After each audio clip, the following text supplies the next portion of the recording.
think we're good. I think we're here. Dude, did he work and everything? I think that the incoming transmission is happening, Aaron. Everything's good? Are we good? We need confirmation from Gonk if we're actually live or not. Gonk, are we good? Are we good? Are we there? Gonk? Gonk? Hello, everybody. Donkey! Okay, I think we're good. He likes Donk. I think Donkey might be a... Donkey? Maybe we start calling him Donkey. Badonkagonk. Because we still have to name the ship, too. There's a whole thing going on. Hey, everybody. Welcome back to Badonkagonk, a Star Wars podcast, Episode 3. This is our Revenge of the Sith year. Aaron, it has been quite some time. It has been a bit. We've had to delay. With Donkey. We had to delay a few because of different situations and issues and sicknesses. So many situations. Yep. It was, in fact... We were about ready to stream Badonkagonk when I was like, man, I'm not feeling too well. Sure. I don't think I can do it. And you know me. I'm almost never like that. Yeah. It's a curse from my father that I will work through pain and sickness. Sure, yeah. Some might call it a gift. Like, but maybe not. Yeah. Maybe not today. And not I was today. Like, and then, and it's been a bit. Then everything got shut down. So. In fact, isn't today our scheduled episode 4 date? Originally, today we were going to announce that today would be episode 4 of Badonkagonk, but obviously this is episode 3, and we get to talk about Light of the Jedi. We have a few other topics we want to cover. We do. Including Light of the games Jedi and stuff too. So. Hey, I read my books with no covers. Is that what do you do that? I don't read the books. You're right. No, initially for this one, I was planning on reading it and listening to the audiobook and like following along like that because I was hoping that retention-wise for it would be a little different. Because, like, seeing it visually but also listening to it, like, maybe keep me on track a little bit where I'm not falling off. Because sometimes I'll read. I don't know if you do this. You read, and then you get, like, 2-3 pages in. Yeah. You're like, wait, what the fuck did I just read? And I've done that. You turn back a couple pages, and you reread it all over again. Just like anything, reading's a skill, and you lose it. When I was a kid, I read all the time. But now, I'm a dumb man. And I don't have that skill. I don't exercise that muscle. Yeah. So now after reading Brotherhood and going into this, it's a very different kind of book. And we're going to get into that later. Yes. But I know that some people leave the covers on because the cover is supposed to protect the book and its binding. Cover, right? Dust. But I want to keep the cover safe, so I take the cover off and put it off the side so it doesn't get marks on it and stuff. I don't care about the book. Aren't you also like writing and bending in your book and stuff Sometimes, too? So, yeah. Okay. I like to write. I love the feeling of paper. Paper and pens and paper. So good. Okay. I should be a paper salesman. I could work for Dunder Mifflin. There you go. Yeah. Get a hold of Michael Scott. But you know what? Dunder Mifflin and Michael Scott are not in the galaxy far, far away. That's where we're zooming off to. We are in hyperspace. We're actually in transit. Badonkagonk himself, he has been slightly modified, and now we can stream in transit between locations. Which is good. You figure that would be hard to do because usually that's when you lose the internet. But, and we will be talking about Light of the Jedi later, but... It is not. Sometimes hyperspace is not safe. No, true. No, we will be getting to Light of the Jedi, but first we were going to start off talking about some Star Wars video games. Videogames. Yes. We were discussing video games previously and decided we'd bring up some of our favorite video games. Yeah. I have a top 5 list. I know Eric, you like we top 5, we can top 10, top. I have a top 10 list. We just rank all of them. I have it separated. So I can do just 5, but I also got 3 alternates. I have my top 5, and I have like some honorable mentions. Okay. For the most part, it's like I wrote down every game I ever played. Gotcha. Because I haven't played every Star Wars game. Sure. There's definitely some older ones that I've never played, and I'd like to maybe at some point, but just didn't get to them. Well, hey, let's do this. You go through your list first. If you use any of that I have, I will substitute. You're just going to swap them out? Yeah. Okay. But I have them ranked. Does that mess up your top 5, though? Like in your number 3, you just got deleted, and now you have a number. I'll switch them out, and I do want to say too, my list is not what's the best game. Oh yeah, my list is what did I enjoy the most. I think that's how I did mine because I will say that there's probably stuff on my list that people might expect, but also that people are expecting that's not there. Just because of my experience playing through Star Wars games and stuff. So sure, and also let us know in the chat or in the YouTube video later what was your favorite game of in the Star Wars franchise, but let's give them some options, Aaron. Sure, yeah. I'll come back to the honorable mentions section later on, but number 5 for me was Squadrons. Star Wars Squadrons, a very recent game on your list. Yeah, I haven't played the multiplayer so much, but the fun I had actually flying the ships and stuff in the story of it all and everything. It was a lot of fun, and I enjoyed the story that it had there too. And I don't know, there's just something about the space travel that's always been one of my favorite things. The different ships, X-wings and TIE fighters and all that. And while there has been like X-wing and TIE fighter both had their own games, right? Way back in, I don't know how long it's been, in the 80s I think it was. Yeah. And I never played those, but they're in similar idea of controlling your ship and shields and monitoring all that. So I really enjoyed Squadrons kind of having what some of my other favorite games did, but it's let me change my engines, let me get rid of my shields to put more into weapons and stuff. Like I enjoyed having more of those mechanics involved in the actual gameplay itself. Yeah, I wish I got more into it to the point where I get really jealous. Like the guys that have the VR set up for so that fun. thing, like why aren't we doing this? I connected my Why Quest. did we do Badonkagonk and not VR Squadrons? I connected my Quest into it, and doing the VR aspect of it is so cool to be in an X-wing like cockpit and like looking around, and it was just really cool.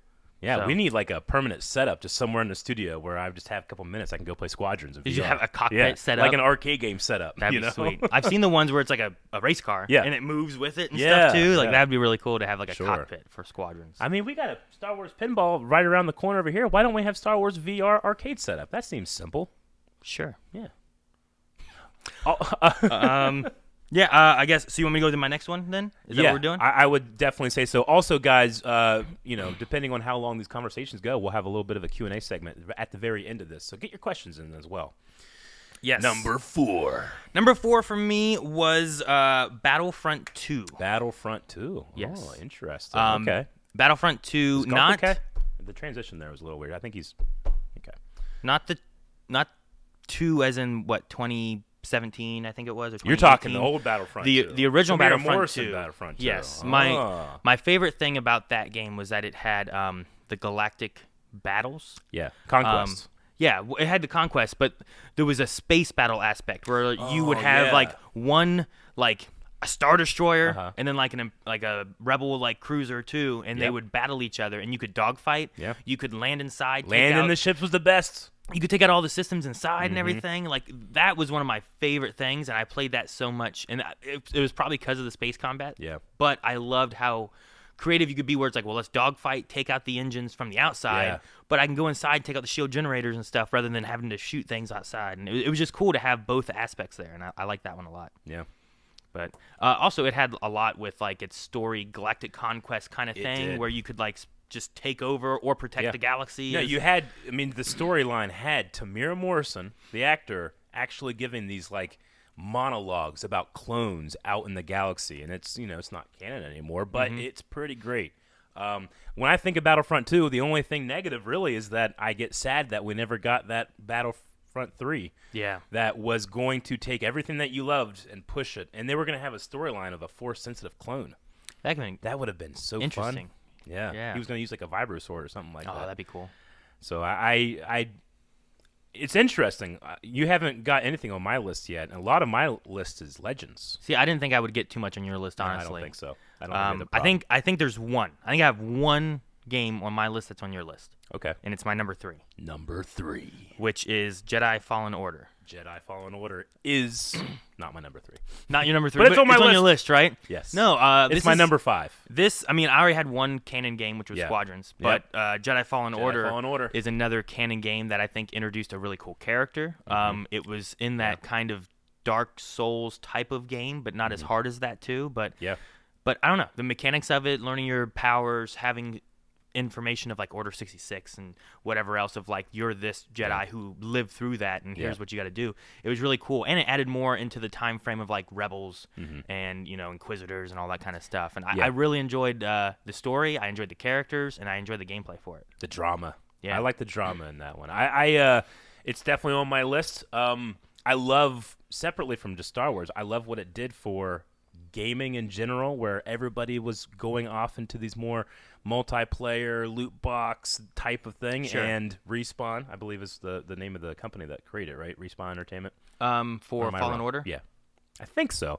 Either way, EA gave a chance and let a single player experience get out there, and it's an experience. I've played it, I think, 3 times now. 3 times. Once, on stream Once kind of casual and once Jedi Master, the hardest thing. Sure. And I wouldn't show myself on that one. I wouldn't stream myself doing it, but I did it. I did it. Yeah. But I love that game. I love BD1. Mm-hmm. I love Gris and the ship that you have. But most importantly, I love that you follow Cal. You have to, when you play a game, you have to have a reason why your character can't be, powered up all the time and stuff. And that follows trauma of this young kid who fought through the Clone Wars and then was just kind of cut off. Yeah. So I really like the story of that game. My list heavily features, there's experiences, yes, but then there's story, and story is always my favorite. Story is a good part of it. No, I definitely agree. I agree with all that. Cal, I think, was a great character, and just even the little bits of customization you get, it's not as big as some other games customizing-wise, but just kind of picking what kind of saber you want to use. You get a pink poncho, man. Your colors, and all that kind of stuff is really cool. Even the ship that's not even really your ship, you can pick what it looks like. You can. So. I want to say here, I'm going to put my foot down. I am pro poncho. A lot of people didn't like the poncho. I never wore the poncho. I wore the poncho all I could. Think about terrible. all the great ponchos in Star Wars, Aaron. Qui-Gon Jinn on Tatooine. Luke Skywalker on Tatooine. There's so many. I can list them all, but I won't because I can't remember them quite. Because you got them both already? As I can, how much I love Jedi Fallen Order. That's your number 3? That was my number 3, yeah. The next one, so I kind of had these split a little bit. 5 was Squadrons, and I really enjoyed just the story aspect, and that was more of I think the canon and the ideas of what it added for gameplay for flight combat and stuff. Battlefront 2, I spent a lot of time playing that one. I think childhood wise was I really enjoyed that. Online was fun for that on the PlayStation 2 and stuff. I enjoyed that a lot. Fallen Order is another canon thing that I really enjoyed. This next one isn't canon anymore. Number 2. I don't know necessarily if it was. I guess it kind of was canon. I don't know. I don't even know how it's still going on. Okay. But it's Star Wars: The Old Republic. The Old Republic, the MMO. I don't know how it's still they going. get to still do it, but I'm glad they do, and I still play it from time to time. But a lot of people will be like, "Oh, well, this is just the online KOTOR," which it was kind of what it was going for. I like the storylines for individual characters. If you make a class for a trooper versus a Jedi, they're different individual stories you get for that, and you can be good or bad with it. And they tie in with we've read some of the books. One of the Legends books of Revan and what was the other one with Darth Malgus? Yeah. Yeah, it was Deceived. It was the name of the book. Yeah, that's it. They tie in with those books as well, and it blended really well, and I really enjoyed some of the stories they told, and just added more stuff to way back then, and I really liked that, and it was a lot of fun for me, and I've spent probably more hours playing that than probably anything else on the list. Interesting. Now, I don't want to spoil your number 1, but is that your Old Republic era only on the list, or do you go? I have KOTOR as an honorable mention. Honorable mention, but I have yet to play really KOTOR 2. Oh, okay. The Sith Lords. And then KOTOR 1, I have attempted to play through all of 4 different times. I didn't have an Xbox originally, so I borrowed one from a buddy, and then I didn't have too much time to play it, and then he wanted it back. Okay. So I didn't get to finish it there. Gotcha. I had an Xbox in the game at one point, and we were traveling, and it got stolen. All right. So then I lost my save file and everything there. There's always been. I think I got an Xbox 360 and started playing it, and then my Xbox red ringed. Gotcha. So there was always been something that has prevented me from finishing that entire game. Interesting. All the way through. While I think it's a great game, and it's probably, if I was gonna be best of types of games, KOTOR would probably be up there just for a lot of the We'll stuff dive into it on my list. I figured that one would be on your list. It's on my list, baby. I assume so. But Knights of the Old Republic, spawns the Old Republic, the MMO. And I've always loved when developers, where people are disappointed that Knights of the Old Republic 3 wasn't coming. And he's like, look, this is Knights of the Old Republic 3, 4, 5, 6, 7, 8, 9, and 10. Sure. We have a lot of characters, a lot of stories. This is It's voice acted, too. Fully voice acted. No. So much work, so much passion for something that's this doesn't count, though, right? I mean, exactly. in the era of Disney canon, this is in that nebulous place of hey, do you really enjoy it? Yeah. That's all that matters. Yeah. Just enjoy it. It's gone free to play, so you can play through all the basic storylines that you want without having to pay anything, which is really cool too. So, no, that one is basically the Old Republic era type of game that The only reason I haven't really gotten into it, honestly, is just time. Like my adult, a lot of my list is when I was a child and I had more time. Sometimes it's hard for me to work all day and then go home and also work in entertainment. No, I get you. So I envy people that not only are they playing a game they enjoy for a very long time, but it's still supported. What? How many years later? 10? Yeah, that came out 2012. 2012? I want to say it was really close to around then because I was still working at GameStop when it 10 happened, years of support for an MMO is rare, right? I mean, you get like the big ones, right? A lot of them fail really early on, and Star Wars honestly, Galaxies fans, they know what it's like. Yeah, I know. And that was another one of the Star Wars Galaxy. I didn't play that, but I've heard really good things about it and some of the stuff it had. And I know there's some different ways of playing it nowadays, but they're not necessarily. Sure. 2011, someone says, too, is when Stupitor came out. So it's been a while. Well, Aaron, we have one more leaves your on my number list, one. Which I cheated on. You cheated? And there's 2 in my number 1. Cheater! What? How? I couldn't decide between That's a which me one. thing. I know. You pulled a me. I did. You can't have 2 at number 1. You have 10. You have 10 of your number 5s. You're so right. I'll go through all 10. I'm gonna have 2 per ranking. How about that? That's what you're gonna do. Yeah. Number 5 is both of these Number games. 5 is 2. But no, I couldn't pick between these 2. Both these are from my childhood. They both kind of reflect off of Squadrons. One of them is Jedi Starfighter. Jedi Starfighter, baby. Which is, I almost named my daughter Addie. Addie. After Addie Gallia. Addie Gallia. She was the main character of the game. Yep. Instead, we went with Ayla. Who was that blue guy in that game with the tentacles? He was so cool. Man, you remember him? It's been a long time, but I really enjoyed I want to say that. he started with an N. Yeah, something like that. But I can't remember. There's also a guy who had a ship that like had like 2 wings, like it went out here, and then like these lower parts that went down here, and it was a very interesting ship. Yeah. And I remember playing the co-op of that game. There was Starfighter, but there was Jedi Starfighter, and Jedi Starfighter I liked more because of Addie Gallia and stuff. But the other game that ties with it is Star Wars Rogue Squadron for the N64. Star Wars Rogue Squadron. Both of these are flying games, but in the N64 I played that so many times, and oh my gosh, I enjoyed it so much. I unlocked everything, all the extra ships and everything in it, and it had its own soundtrack. It didn't really rely on the Star Wars music, but I can clearly remember those themes. I can remember the feeling going on Chandrilla and trying to get that Imperial defector, shooting little 2-inch stormtroopers on the ground. I know. They were so small. I was always just like a madman. You had like little moments of like all that kind of stuff where you had a Beggar's Canyon race and stuff you could do, and there were so many things. There was a Death Star trench you could do. Now, I did the Death Star trench as a Naboo Starfighter. I remember doing that. As a Naboo Starfighter. Yeah, the Naboo Starfighter was barely in that game, wasn't it? There was Rogue Leader as well. That was a follow-up to that game. Rogue Leader, which was for the GameCube? Yeah, I believe so. And that had like a, which I never had a GameCube, so I never played those. Oh, you never played that one? That had like an element of actually being able to be Luke Skywalker on the ground. Like you got out of the ship and stuff. But it didn't have, I thought it was a great game, but it didn't have the magic that Rogue Squadron did because I played that when I was a kid for hours. That's a solid choice. Both of those I liked a lot. That one was, I played in co-op, which was Starfighter. I played that with Rick.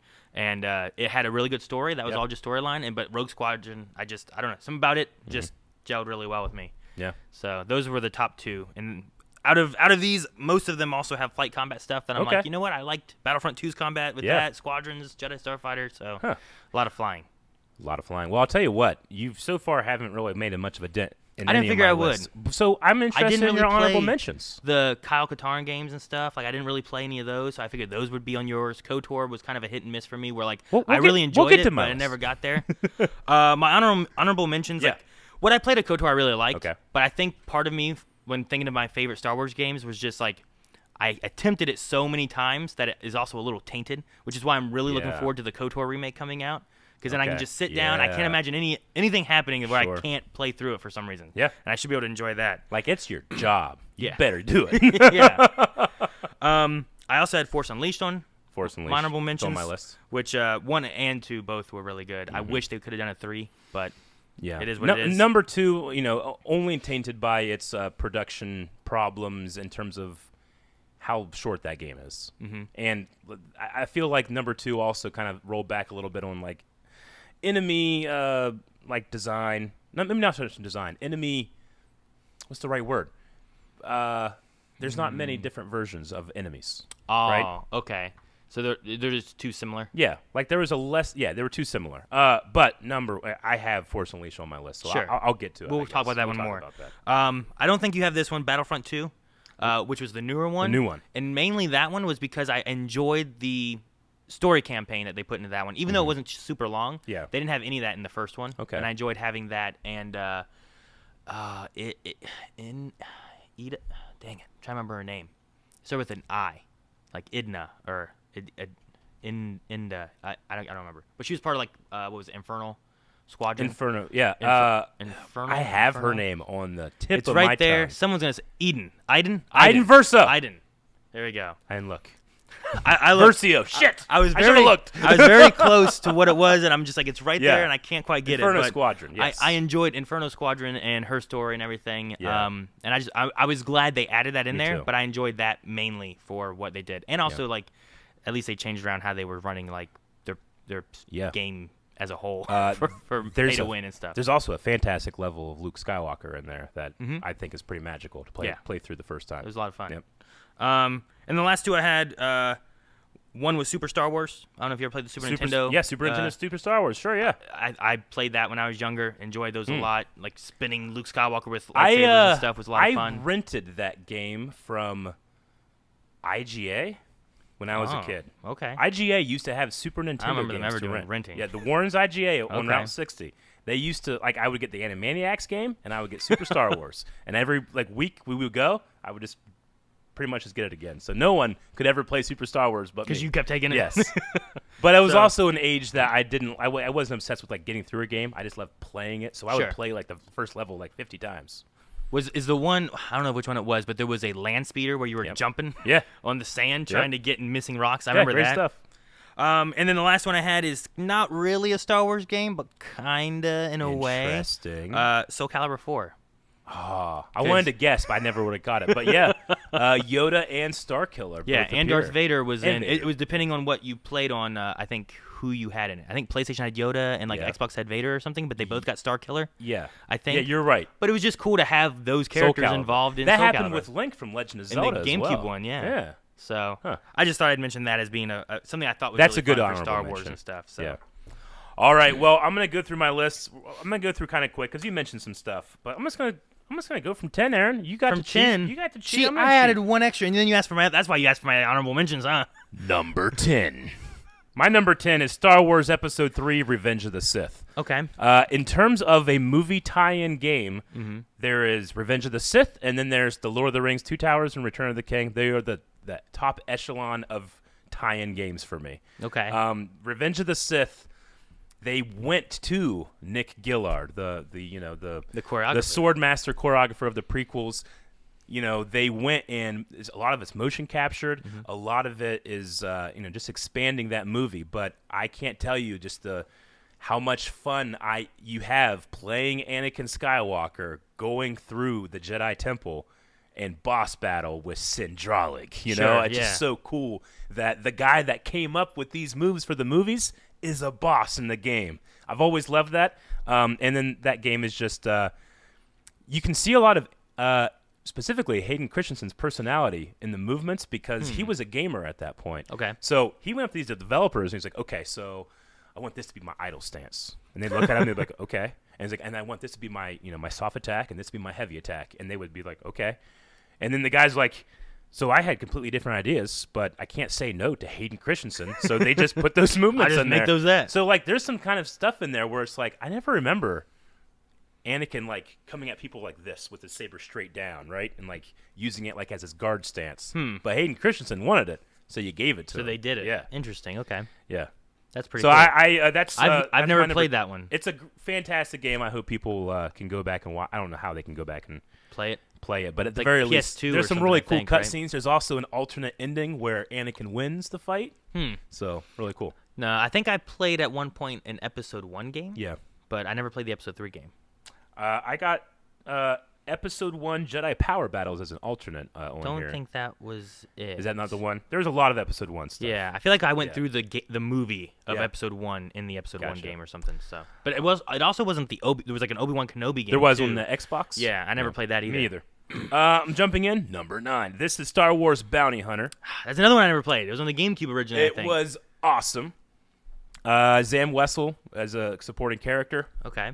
You get to actually, you get the fire spray ship. You are in a contest with another Mandalorian called Montross, and whoever wins this great hunt that's being put on by Count Dooku becomes the clone Prime, right? Okay. So it's a really cool tie-in, legend story now. So the whole game is based on who's going to be the clones?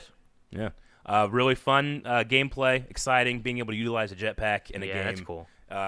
Very much enjoy. I think they did a remake, not a remake, but a remaster of it, and released it again here not too long ago. So I haven't picked it up for 15 years, but I feel like it left a lasting impression on me. I feel like it came out on GameCube initially, and then eventually came out on like PlayStation and stuff, but I don't remember the dates for that. But Gotcha. Number 8 is Star Wars TIE Fighter. It's one of the classics.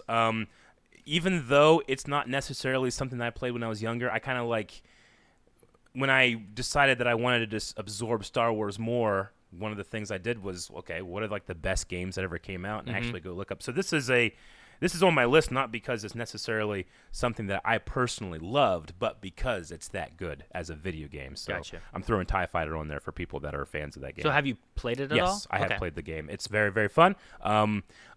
It kind of mixes in my memory with some of the other Squadron-like games that we've played. Yeah. You already mentioned Jedi Starfighter. I really like these old PC games called Rebel Assault, and then TIE Fighter as well. I played a lot of PC games when I was a kid because I really just had Nintendo and I had PC, and that was it until maybe I got a PlayStation 2 towards the end of its life. Okay. So, my next one, number 7, is Star Wars Republic Commando. Oh, man, what a game. Because this game felt unlike a Star Wars game, more than any other Star Wars franchise game. But it's pretty much, it's the proto Bad Batch. Yeah. There's not very many first-person shooters in Star Wars as a whole, I think. So I think it stands out because of that. Yep. But yeah, having a team is really cool, too. Tamira Morrison voicing the main captain of the squad of Delta, I believe that's what they were called. But even though like the story of that game is Legends, we do see Delta Squad show up in the Clone Wars very briefly, and then we had some characters in the Bad Batch that are starting to show up too. So I love that. But my biggest gripe about it is it ends on a huge cliffhanger, and we never got to see what happened next. It's like another game that I think's on your list. Yes, it is.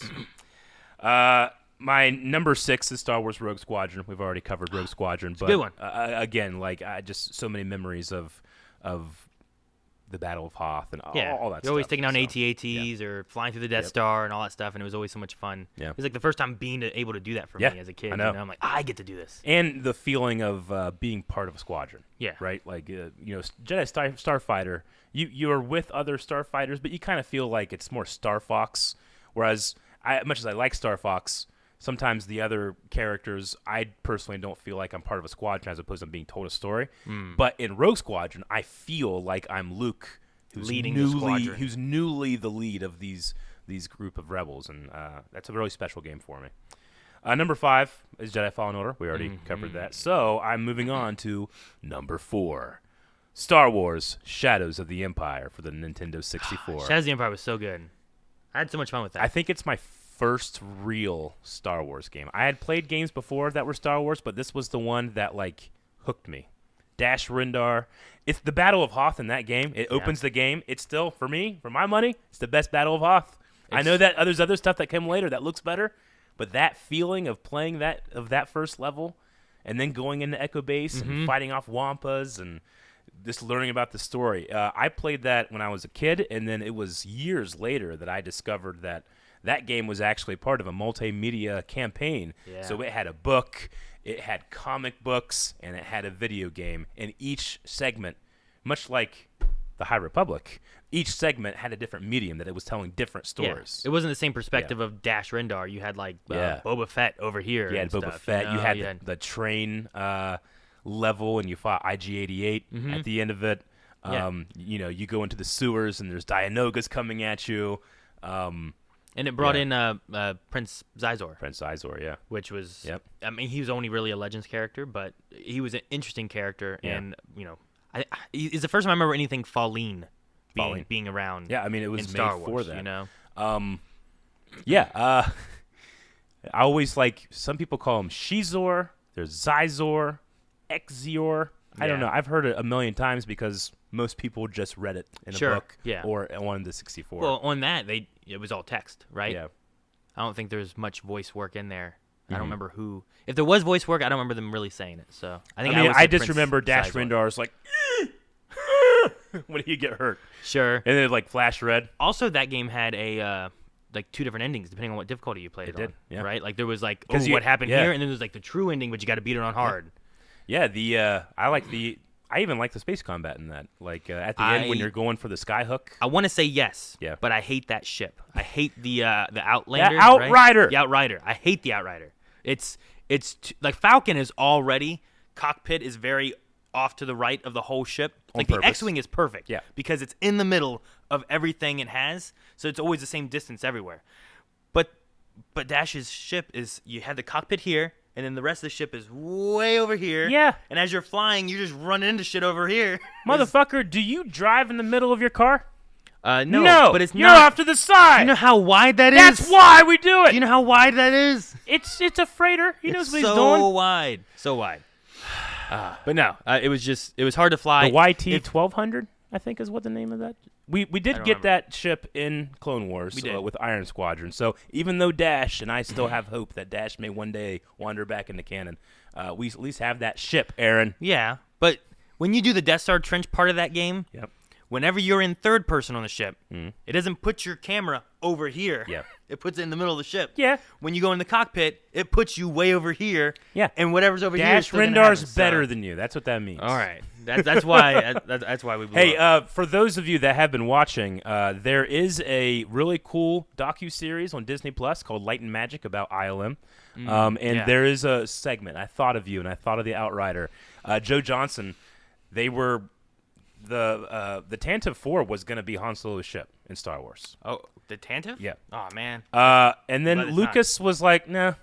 Pretty late in the game, when they started to create shots, he's like, I don't like it. You over there. And it ends up being Joe Johnson, who would go on to, direct Captain America, The First Avenger, and all these other great movies. He would have an amazing career, but he gets his start at ILM. He designs the Millennium Falcon. At first, he's like, Joe, he doesn't know what he's going to do.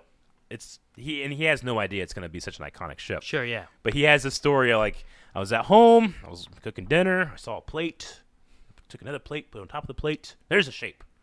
So I started to draw this shape. And then he started putting the cockpit. I was like, okay, I'll put it on the top and the middle. I was like, no, that doesn't work. George won't like that because he's starting to get to know George now, Sure, yeah. I put it on the bottom and it's hanging off. No, George won't like that. You know what George does like? He likes those hot rods. He likes American Graffiti. We're going to put it on the side here. Like a sidecar kind of thing? And George, who's a very understated person despite his faster and more intense direction, kind of just looks at us like, that's good. That'll be that one. All right, moving on. There it is. And there you got it. History. Star Wars history in the making. But guys, go check out that docuseries. It's fantastic. I think I'm 3 episodes in, and I literally can't wait for more to watch. More time, I should say. Because I get, again, limited time. Sometimes I don't want to watch stuff when I go home. That one's worth it. Okay. There's a lot of behind-the-scenes stuff on Disney Plus for Star Wars that I'm like, I need to watch that at some point. Yeah. All right, that was my number 4. Number 3, Star Wars: The Force Unleashed. Force Unleashed. Now, so the first one. Yes, number 1. Sam Witwer, of course, being someone that Donkey really, really likes. Yes. And I understand that. We got to make sure that we are he might see this. We don't want to make him uncomfortable is what I'm saying. No, we don't. No, we don't. Sam might see this. Sam, if you're watching, thank you for The Force Unleashed. And David Collins as well. I love that game. That was the game that it was around the time where my Star Wars fandom was high, but I wasn't able to express it as I am now. Yeah. With a podcast. Sure. I can't say enough about the feeling of power in that game, right? That's the whole point. Especially with the opening level. Yes. That opening level, you feel powerful. It's one of the best opening levels of any game. It is. It's so on my entire list, it might be the best opening level. You play Darth Vader fighting Wookiees, and he can't run. You don't run at all. He walks everywhere, and you feel powerful because that game was pushing this new tech, which it was called like, I don't know, digital molecular matter. I don't remember what it was exactly called. Molecular but they, if wood was to be destroyed, this is how wood would splinter. Okay. If metal would to be hit with the force, this is how it would bend. And that opening sequence, like, just pretty much utilizes and teaches you all those systems. Like, so it's one of the perfect ones. But I really enjoy the story of Darth Vader's Secret Apprentice. It's hard to not talk about Force Unleashed 2 as well. But Juno Eclipse, I love the idea of this secret Sith apprentice that, he does everything Vader tells him, but Vader is not a good father, it turns out. And on the side, Galen Merrick, I think was his real name. Yes. Galen Merrick. On the side, he's like this little boy that's like, Proxy, who's that girl? He's like, he has no social awareness. He's just a tool. And I think that's the best part of that whole thing is that this guy, like Darth Maul, shaped to be a tool, has a soul. Yeah. And then in Force Unleashed 2, we have to question, does he?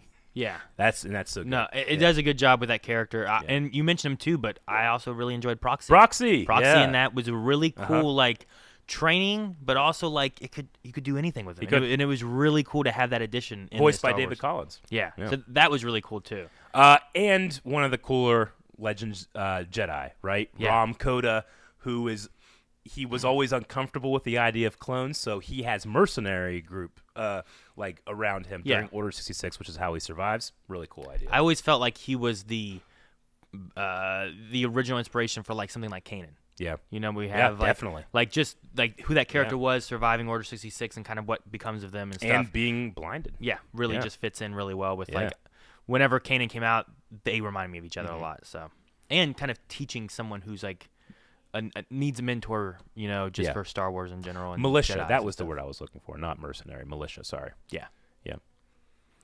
Okay, so that was Force Unleashed. Again, I could talk about it for the whole podcast, but we have to move on. Number 2. And then Sam Witwer we could talk about forever too, but yes, we just need to have more. Yeah.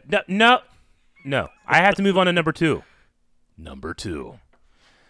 This is Star Wars Knights of the Republic. Knights of the Republic. Number 2. Number 2? Yeah. Well, I should say Knights of the Republic 1. Knights of the Republic 1, the original game out by BioWare, Drew Karpyshyn, the main writer, and the story of Darth Revan, which is a fascinating game. One of my first RPGs I ever played, honestly. I would say. Because I'm not much of a, when I was a kid, I loved video games, but also like I had to go farm. Mm-hmm. So I didn't have time, Anytime I wasn't farming, I was playing video games. In Knights of the Republic, I played it on PC, on a very bad PC, my mom's PC. But I love that game so much. And my favorite thing about it is that, when people, especially the original trilogy, they think about Star Wars and they think about the reveal, I am your father. And Knights of the Republic is one of the few games on this list that has a reveal that, like, it's just, like, when it happens, you're like, of course, the motherfucker didn't speak the whole time, and guess who else doesn't speak in this game? Me! What a reveal. What a great, fantastic moment. I remember the exact moment. I was sitting, my mom had her computer in this, like, weird, like, armoire, so you had to, like, open the doors and pull out the thing, and it was really awkward to play on, but I remember, like, when it was, like, they reveal, you are Darth Revan, and I was like, I don't have none of the games in this list have that moment, and that's a Star Wars moment. So that's why it's number 2 on my list. Gotcha. Number 1, though, is something that I played the hell out of. I think I can guess it. Number 1 is Kyle Katarn. It's going to be the Jedi Knight. This one specifically, Star Wars Jedi Knight 2, Jedi Outcast. Jedi Outcast. I was trying to think of which one it was going to be, and I was like, but yeah, I can see that. It's my favorite game of all time. This is the one where you would like make a Luke versus a bunch of stormtroopers or whatever, right? Yeah, no, I should like before I get into like the main reasons I love it. Yeah, it was the first game that I ever like got into the mod community. Mm-hmm. So I would download like a model of Vader, and then suddenly Vader's in the game, or I would get into the mod hack command channel, and I could start I could get into a really cool area and be like, all right, I want to watch 3 Jedi, and that they would appear, and then I want to watch them fight 3 Sith, and then you could just watch it happen. And the gameplay mechanics of this game, in my opinion, is one of my favorite lightsaber combat of any game. And the developers, to get around their rating, they really wanted realistic lightsabers. They really want shit to get cut off when it touches. Sure. But they can't do that because this is a LucasArts game, and we don't have mature ratings for LucasArts games, not in the not Star Wars ones. So they hid it behind a cheat code, realistic saber combat. You put that on, and suddenly a lightsaber feels like a lightsaber. As much as I love the Force Unleashed, the lightsaber feels like a baseball bat to me. Okay. Except for, when I you're feel like actually, a lot of Star Wars games do that. Yes. Even playing like in KOTOR, Star Wars: The Old Republic, stuff like that, like you're swinging around a lightsaber and stuff, and it's bouncing off things or not slicing through stuff, and you're like, all right. And as much as I, it also had a multiplayer. It had Jedi Academy, was a game that followed up and kind of just improved everything. I watched Arena do versus like 4v4s in that game and stuff, and they're running around attacking each other. It was great. Yeah, that was like one of my few experiences with that game. Mm-hmm. And I love, just to show some love for Academy. Academy had all these little like Easter eggs that like made the book canon feel more real. Like it would have just like a mention of Jedi Master Corian Horn or Jedi Winter, like these other characters that appeared in the Legends books. They don't even appear in the game. They're just kind of mentioned. It has made the world feel more real for me. That was Academy. Outcast, though, it's a very simple story. There's a dark sider that used to work, that used to be trained by Luke. His name's Dasan, and you have Jan, who is your pilot on your ship, also played by the same actress that voices Hera. So, Vanessa Marshall, yeah, Vanessa Marshall. So whenever I would hear Hera, I would hear Jan too, and I have a strong connection with that. So, but yeah, I mean, I can straight up. I played that game 50 times. I can quote that game to you. Like, Kyle Katarn, you're the legendary hero who defeated Jarek at the Valley of the Jedi. You look nothing more than a bantha herder. And then Kyle's like, well, you look like an overgrown Kowakian monkey lizard, so I guess looks don't count for much. Hand the girl over. Oh, so good. I don't even know if you're right. I'm so right. People right now are like, I know exactly where that is. That's right before you go back. Jan gets taken, and you know what? Kyle, who was giving up being a Jedi, he's just a smuggler, but he's got to go get his girl. So he goes to Yavin 4. You meet Luke Skywalker, and Luke's like, I got your lightsaber, but it's in the temple. Go get it. And we go to the temple, and you learn all these Force powers. It's so good. It's my number one. All right. There we go. I absolutely love that game. I have honorable mentions. We already gave 10. Yeah, I got 10. You're right. You don't get more honorable mentions. All right. You honorably mentioned the other 5. I put on my honorable mentions Masters of Terrascasi. I knew you just to piss off Rick, and I showed it to him this morning, and he was like, "Yeah." And he also said that we should stream it. I've never played that one. There's honestly, looking at this when we were talking about what games and stuff, like what are my favorite games, I realized how many Star Wars games there are that I've not played. And I realized how many Star Wars games there used to be. And there's very few now, right? Very few now. There was maybe an oversaturation in a bit. Sure. That's how you get like Terrascasi and different things. It's like, let's make a Star Wars fighting game, but there was some saturation, yes, but there was some gold, man. And I hope that we can get back to that. I know EA had this 10-year-long exclusivity when it came to the franchise, and we're getting away from that. There's KOTOR, which with that one coming out, I'm like, either A, they're just wanting to kind of like remake it. They've remade a few things. They had Republic Commando and stuff, which were more like ports that they were doing.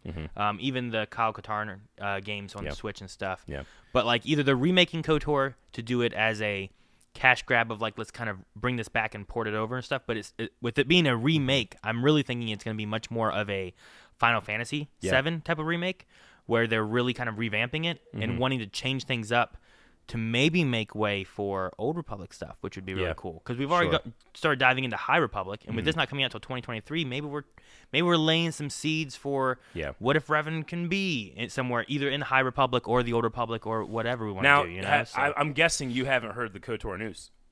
There's KOTOR. What do you mean? The remake has been delayed. More? Okay. And some people are saying indefinitely. I don't know exactly the details because I don't want to get too close to the details. Sure. But, I don't know if you guys can hear. We do have some people in the bulkhead down the hallway in the ship. This is a fully crewed ship. Sure. We have. We're not just in hyperspace. There's a captain. It's all good. But sometimes, they cram us into this little storage area. Stuff, Gonk and everything. So, anyway. But yeah, the KOTOR news then is that it's being delayed indefinitely right now, as opposed to like sometime next year. Yes. All right. No, I haven't heard that. Yeah. That makes me more sad then. So I know. That's why I waited to the end of the excitement. All right. Well, we have Eclipse still, right? What? Eclipse? We have Eclipse. Well, that's also, I mean... They delay that too? I mean, have you heard about, like, apparently that guy, like, he's a little problematic. Have you heard that? Oh, my gosh. Are we going to get Star Wars games anymore? So, the guy that created Detroit Become Human, you quite like that game, right? Detroit, yeah, sure. From what I understand, his name's David Cage, and he might be maybe not the guy you want. I don't know. I don't want to say anything I don't know about. Man, I just want a Star Wars game. That's all I want. I know. I wanted like the 1313, like this Uncharted idea of a Star Wars game. I wanted all these kind of things. They always cancel them all. Or we can have hope. There are Star Wars games in the works. Give me something. Give him something. Give the boy something. Look at him. Look how frustrated he is. I'll just go back to Star Wars, Old Republic. Play SWTOR. All right. Well, that was a good memory lane Star Wars segment. Yeah. Aaron. No, covering some different Star Wars games, and hopefully we get more in the future. And I will say, too, because we briefly mentioned Jedi Fallen Order, a game that we both loved and have never talked about. Sure, yeah. We purposely have never talked about it because we thought, well, one day we'll talk about it on the channel. Yeah. And now we have a Star Wars Badonkagonk where we can talk about Jedi Fallen Order. But we're not going to do that right now. However, we will do that probably closer to the release of Jedi Survivor, the follow-up. Yeah. That way we can, that one's not maybe both of us right? can replay it before that. Is that one still coming out? That one's good, man. We good. We got a trailer. Me. There's a guy in a Bacta tank. He's got white hair. I don't know who he is, But that one's coming soon. All right. So when that is closer to being released, we'll revisit Jedi Fallen Order and do a huge deep dive into that one because I got a lot to talk about when it comes to that game. No, yeah, there's a lot in there, a lot of lore and stuff that we've just never talked about. I don't think even off of camera, you and I have like, hey, let's talk about Jedi Fallen Order. You guys would be so shocked the lengths we go to sometimes for content. Sure. We haven't talked about something we both enjoy. That's Star Wars for like a year. It's been a long or time. Two. It's been, probably like 3. 3. I don't even know how long it's been since that came out, but it has been a while. Yeah. It's crazy. So I'm looking forward to that when that happens. Well, I had another thing before we got into the Light of the Jedi. Ooh, okay. Which was involving a controversy around Obi-Wan that I was thinking about. Controversy? And I wanted to talk about. You've seen the memes, right, where it's talking about, like, in 5 years or 10 years or however many years, and it shows a picture of Ewan McGregor. Yep. And then he's like, he turns into this. And then it shows a picture of Alec Guinness. And I was like, I mean, I know they're different people, but I'm like... They're different actors, dummy, we know. But I'm like, how much of an age difference is there? Sure. And I never actually looked into it. I've just seen the meme of it all and stuff. And I don't know if the other people have looked into it or not. So I started looking into a few things, and I was like, well, when was Ewan McGregor born? Okay. Right? And you did some science. I started looking into everything. Yeah, get some beakers out here, baby. Ewan McGregor was born in 1971, right? 1971. Wait. You going to write this down? I'm going to keep track. So check your math. So he was born in 1971. Yeah. Alec Guinness, at the time of A New Hope, was 58 years old. Yeah, 58 years old. Right? Uh-huh. So then I was like, okay, well, how old was Ewan McGregor when we did Phantom Menace? Ewan McGregor would have been in his 20s. So he would have been 25? Well, he would have been 28 years old. However, it is stated that Obi-Wan is 25 in the Phantom Menace, right? Why would I doubt myself? So yes and no, right? Yeah. So I was like, okay, well, then you got to look at like the year gaps that we have, right? Uh-huh. So you have Episode 2, which that was only, 3 years after Episode 1? Mm-hmm. Or was it 2 years? Like, it didn't come out very long. So like episode... You mean okay. When Episode 2 came out. Like, yeah. 99 was Episode 1. And then 2002 and 2005. So 2002, Obi-Wan Kenobi was only 31 or whatever. But it's a 10-year difference. 10-year difference. Episode 2, right? Yep. So here you have Obi-Wan now at 35. 35. And then you have 3 more years for Episode 3. So you have Obi-Wan at 38. But Ewan McGregor would be at 41 years old. 41 in Episode 3. Okay. Then we had the Obi-Wan series that just came out, right? Which is 9 years later, right? Yeah. So you're looking at Obi-Wan being like 50, 51. 51. Somewhere in that range. Yeah. And then from 10 years, Luke is like 18 to 19. So you have like an 8, maybe 9-year gap. Sure. Which puts Obi-Wan Kenobi, or Ewan McGregor at least, being at like 58 to 59 years old. But if we look back... Alec Guinness was 58 years old. Oh. And I was like, holy shit. It's just Ewan McGregor, just a good-looking man. Are you saying that people that complain on the internet are wrong? Sometimes. I just was like, this is... I couldn't believe it. I was like, it's so much closer than I thought it was. He had the memes the opposite of a glow-up. Yeah, sure. Like, people like to say, like, Eric, you had a glow-up. It's like, no, I covered my face with a beard. Yeah. And I think that also within Obi-Wan Kenobi series, I believe Ewan McGregor's flashback versus Hayden's more because of the beard being there. Agreed. It hides a lot of the extra 100%. Wrinkles and that kind of stuff. I love Hayden being there. Yeah. But I buy Obi-Wan more because of the beard being there, I agree. So, but I was just reading. You're out of line, but I agree. Something happened in the last few weeks. No, sure. You're out of line, but he's right. Something happened a few weeks ago where I saw like that, and I'm like, man, how much of a difference is there? Sure. And then I went through and started looking it all up. I'm like, he's like right on the money.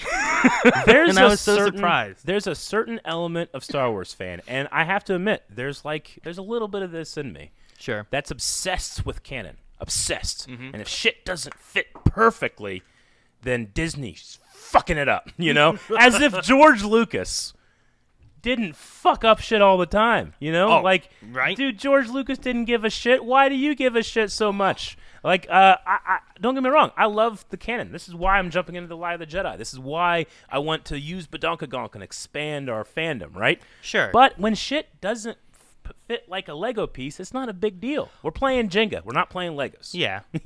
No, I get you. I mean, you have George putting Leia being like, I remember my mother being sad and stuff. But like in episode 3, he's like, how you remember this shit? Yeah.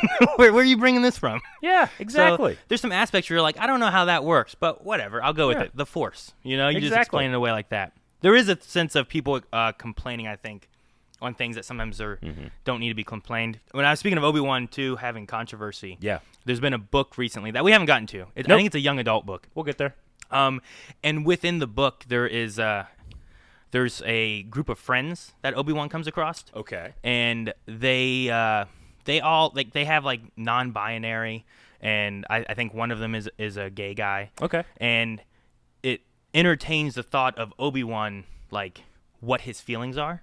Sure. And when I was looking at this and hearing people complain about Obi-Wan, you mean his sexuality? Obi-Wan has been announced as being bi or any of this kind of stuff, and I'm like, well, one, he's a Padawan, so he's kind of young. 2, he's also joining a group of like celibate monks, which no attachments, all this stuff. They're not celibate. Sure, I guess so. I get what you mean. You know what I mean? In the spirit of what you're not talking supposed to about. have attachments, which is the biggest things, like no relationship, no this or that. Sure, Ki-Adi-Mundi gets to do what he wants because he's the last man of the... Sure. I get some of that. But like, I feel like there's some complications where this man can at least entertain the thought of like, what do I think? Or what is the relationship I would be after? Or any of that kind of stuff. And just having that be entertained in the book for a second, people started like flipping out about it, and I was like, why are you flipping out about this? It doesn't change anything in the story. No, of course right? It doesn't. He can still have anything with Satine or not, and he doesn't do anything necessarily. Sure. It's not like, oh, you introduced this, now episode 1's not going to happen, and he's going to go off with this guy. Like there's no... I don't feel like it's as big a deal as it is, as opposed to just being like, here's a young adult thing. Yeah. People are going to see this stuff as a kid. People are going to see other people being with other people. Of course. Why not let them think the thoughts and see, like, well, where do I stand in this and figure it out for themselves? Why can't a young kid who's reading this book read that passage and be like, hey, Obi-Wan Kenobi has that feeling. Sure. Maybe it's not so bad. Sure. Maybe I shouldn't, like, worry about keeping that part of myself hidden. Because you got fucks out here that hear that shit, and like, ah! I can already tell you, I can think of 5 channels right now that probably went crazy. Yeah, sure. Grifters, fucking grifters. They're all about the dislikes and the hating and the whatever like, else. And shut stuff up! Too. And it's just you're so fragile. Like, is your masculinity so fragile that a fake character can't look at another man and be like, "Hey, that guy's good looking"?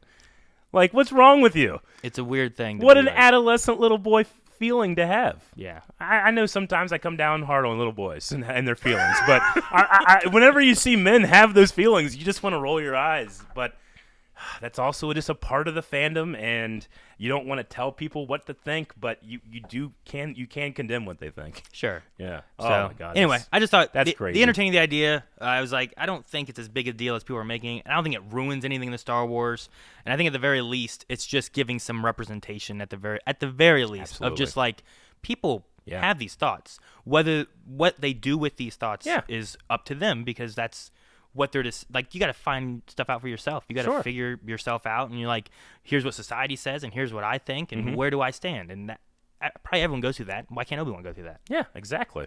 So I mean, Luke Skywalker is Luke Skywalker because so many people could look at his character and relate. Right? Sure. He was a vehicle. And that was the original trilogy. And as I said on Badonkagonk before, he does the same thing in the sequel trilogy. He is an older man that's made mistakes. And guess what? So have I. So has my dad. So has my uncle. So has people that love Star Wars and can see themselves in it. Why can't a person that's bi-curious do the same? yeah. Like, fuck you. People that get pissed at that.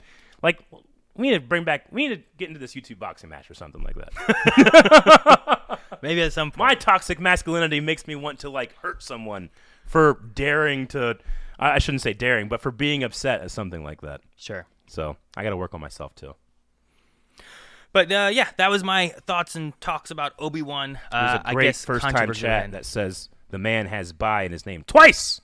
Obi-Wan Kenobi. Yeah. But I think now we need to move on, I guess, to the Light of the Jedi. Light of the Jedi. Oh, So- the brand new multimedia.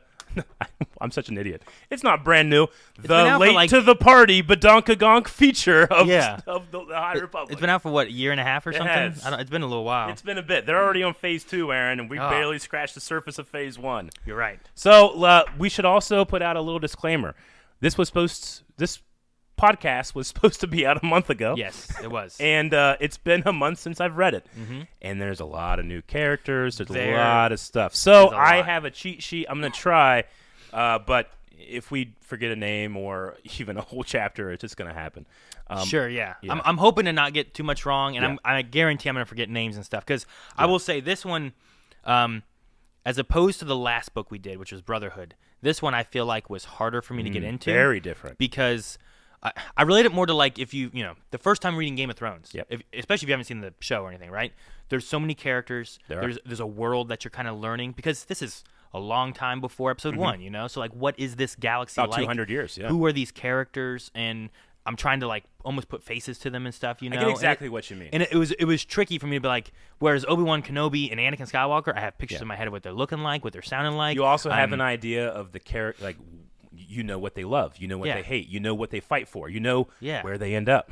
Yeah, exactly. We're 200 years before anything that we know, so all of this stuff feels fresh. And I think there's an excitement about that. Sure. But to your point, there's also this feeling of not, like, shifting sands and not knowing exactly what's going on, which is why I always, for books like these, I tend to reread, and I will reread this eventually. Yeah. But the reread is always, for me, way more Easier. enjoyable and easier, yeah. I think this book felt much more like like an old EU book Yeah. of, like, introducing new characters and new things. Yeah. Because, like, the EU went It's a new book refreshing old stuff. Yeah. It went into a lot of stuff, and you would have some crossover and stuff too. But, like, the Brotherhood book, I felt like did a lot more of we're gonna fit this story of characters in here, and it's like this was an episode of Clone Wars, but as a book. Yeah. Whereas this one was like, here's a new story with new enemies, new characters you don't know, and we're gonna tell a new story in the same universe and stuff. And I did like it though. I Me did too. enjoy I it. loved it. I loved the mystery. Sure. Right? Mystery is one of the best, most common story threads that we have, right? And we set up with this incredible first act, and honestly, it did feel like a movie of the crisis in the Hetzel system, right? Yeah, the disaster. The disaster of the Legacy's run. Like, it just, that opening felt Star Wars. But, and here's the thing, too, like, this is a Jedi story, kind of. I mean, there's a lot of characters, but it's mainly like, hey, here's an era of Jedi that is new. And when we say new, we mean at their prime, at their peak, right? Yeah. The Jedi we meet in the Star Wars films and the Clone Wars, those are the Jedi right before the fall. Yeah. They're the Jedi that failed. They're the Jedi that didn't do what they needed to do. Here, these Jedi do what needed to be done. Yeah, and I also feel like in episodes 1 through 3, we're getting more of like, here is the Jedi soldier. Yeah. Here, I feel like we're getting like peacemakers. Here are the Jedi coming in, and they're like, they're peacemakers. They're peacemakers. They're like emergency response. Yeah. They're coming in to save lives as much as they can. They're not coming in just to fight a war. Yeah. And I was like, this is they're cool. shepherds. We're seeing Jedi not necessily being the Jedi we've seen before, and I like that. Yeah. I mean, one of my favorite lines from a movie called The Patriot is from a preacher, and he's a shepherd of his people, and he says, at times, during times of great strife, like a shepherd must tend his flock, and at times fight off the wolves. And this story also has some crazy enemies. It does. These Viking, how do you say it? The Nihil. The Nihil. The, now, when I think of that name, I think of Darth Nihilus.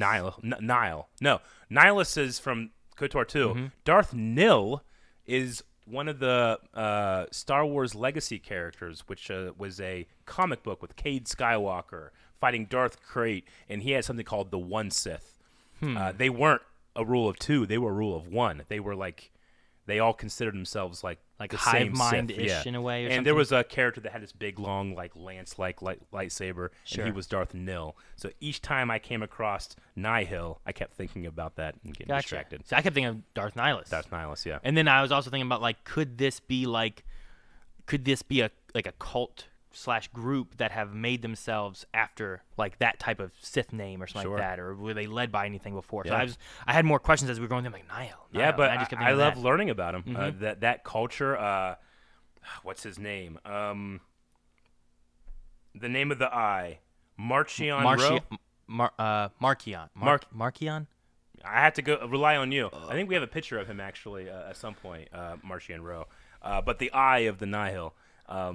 I just really loved that idea, right? This hyperspace. This was like a cool crash course into how hyperspace works. Okay. Yeah. Right? The hyperspace. It is fun to see some of the previous lore that we don't Marchion is what know. people are saying. Yeah, Marchion. I was looking it up too because I was like, I don't think it was Marchion, although the audiobook pronounced it that way. Okay. I was told that it wasn't Marchion. That's why I was like, I think it's Marchion. Interesting. Okay. But no, I mean it was neat to see precursors to stuff. Yeah. They talk about the hyperspace and how things are new and we don't really have things laid out, right? Yeah. But they also talked about Bacta. And they're working on Kolto, and there's this, there's a new medical method that they're working on. So we hear about what they have now, but what they're wanting to work towards that we know they get later on. And I was like, well, that stuff's kind of cool to just have this fill in the gaps of progression, I guess. And for fans of Knights of the Republic, Kolto is the product of the Selkath, right? On Manon. From Manon, yeah. So we get to kind of bring in just a little bit of legend. There's a couple of moments like that in this book that I really enjoy, including one of my favorite of 2. There's a lot of really cool Jedi in this. I can't really lock down my absolute favorite yet. Sure. But Avar, Chris, and Elzar Man are a really cool group. Sure. A cool team. Avar Chris has battle meditation. That's one thing I thought about too. They don't ever say it, but that's Bastila's battle meditation.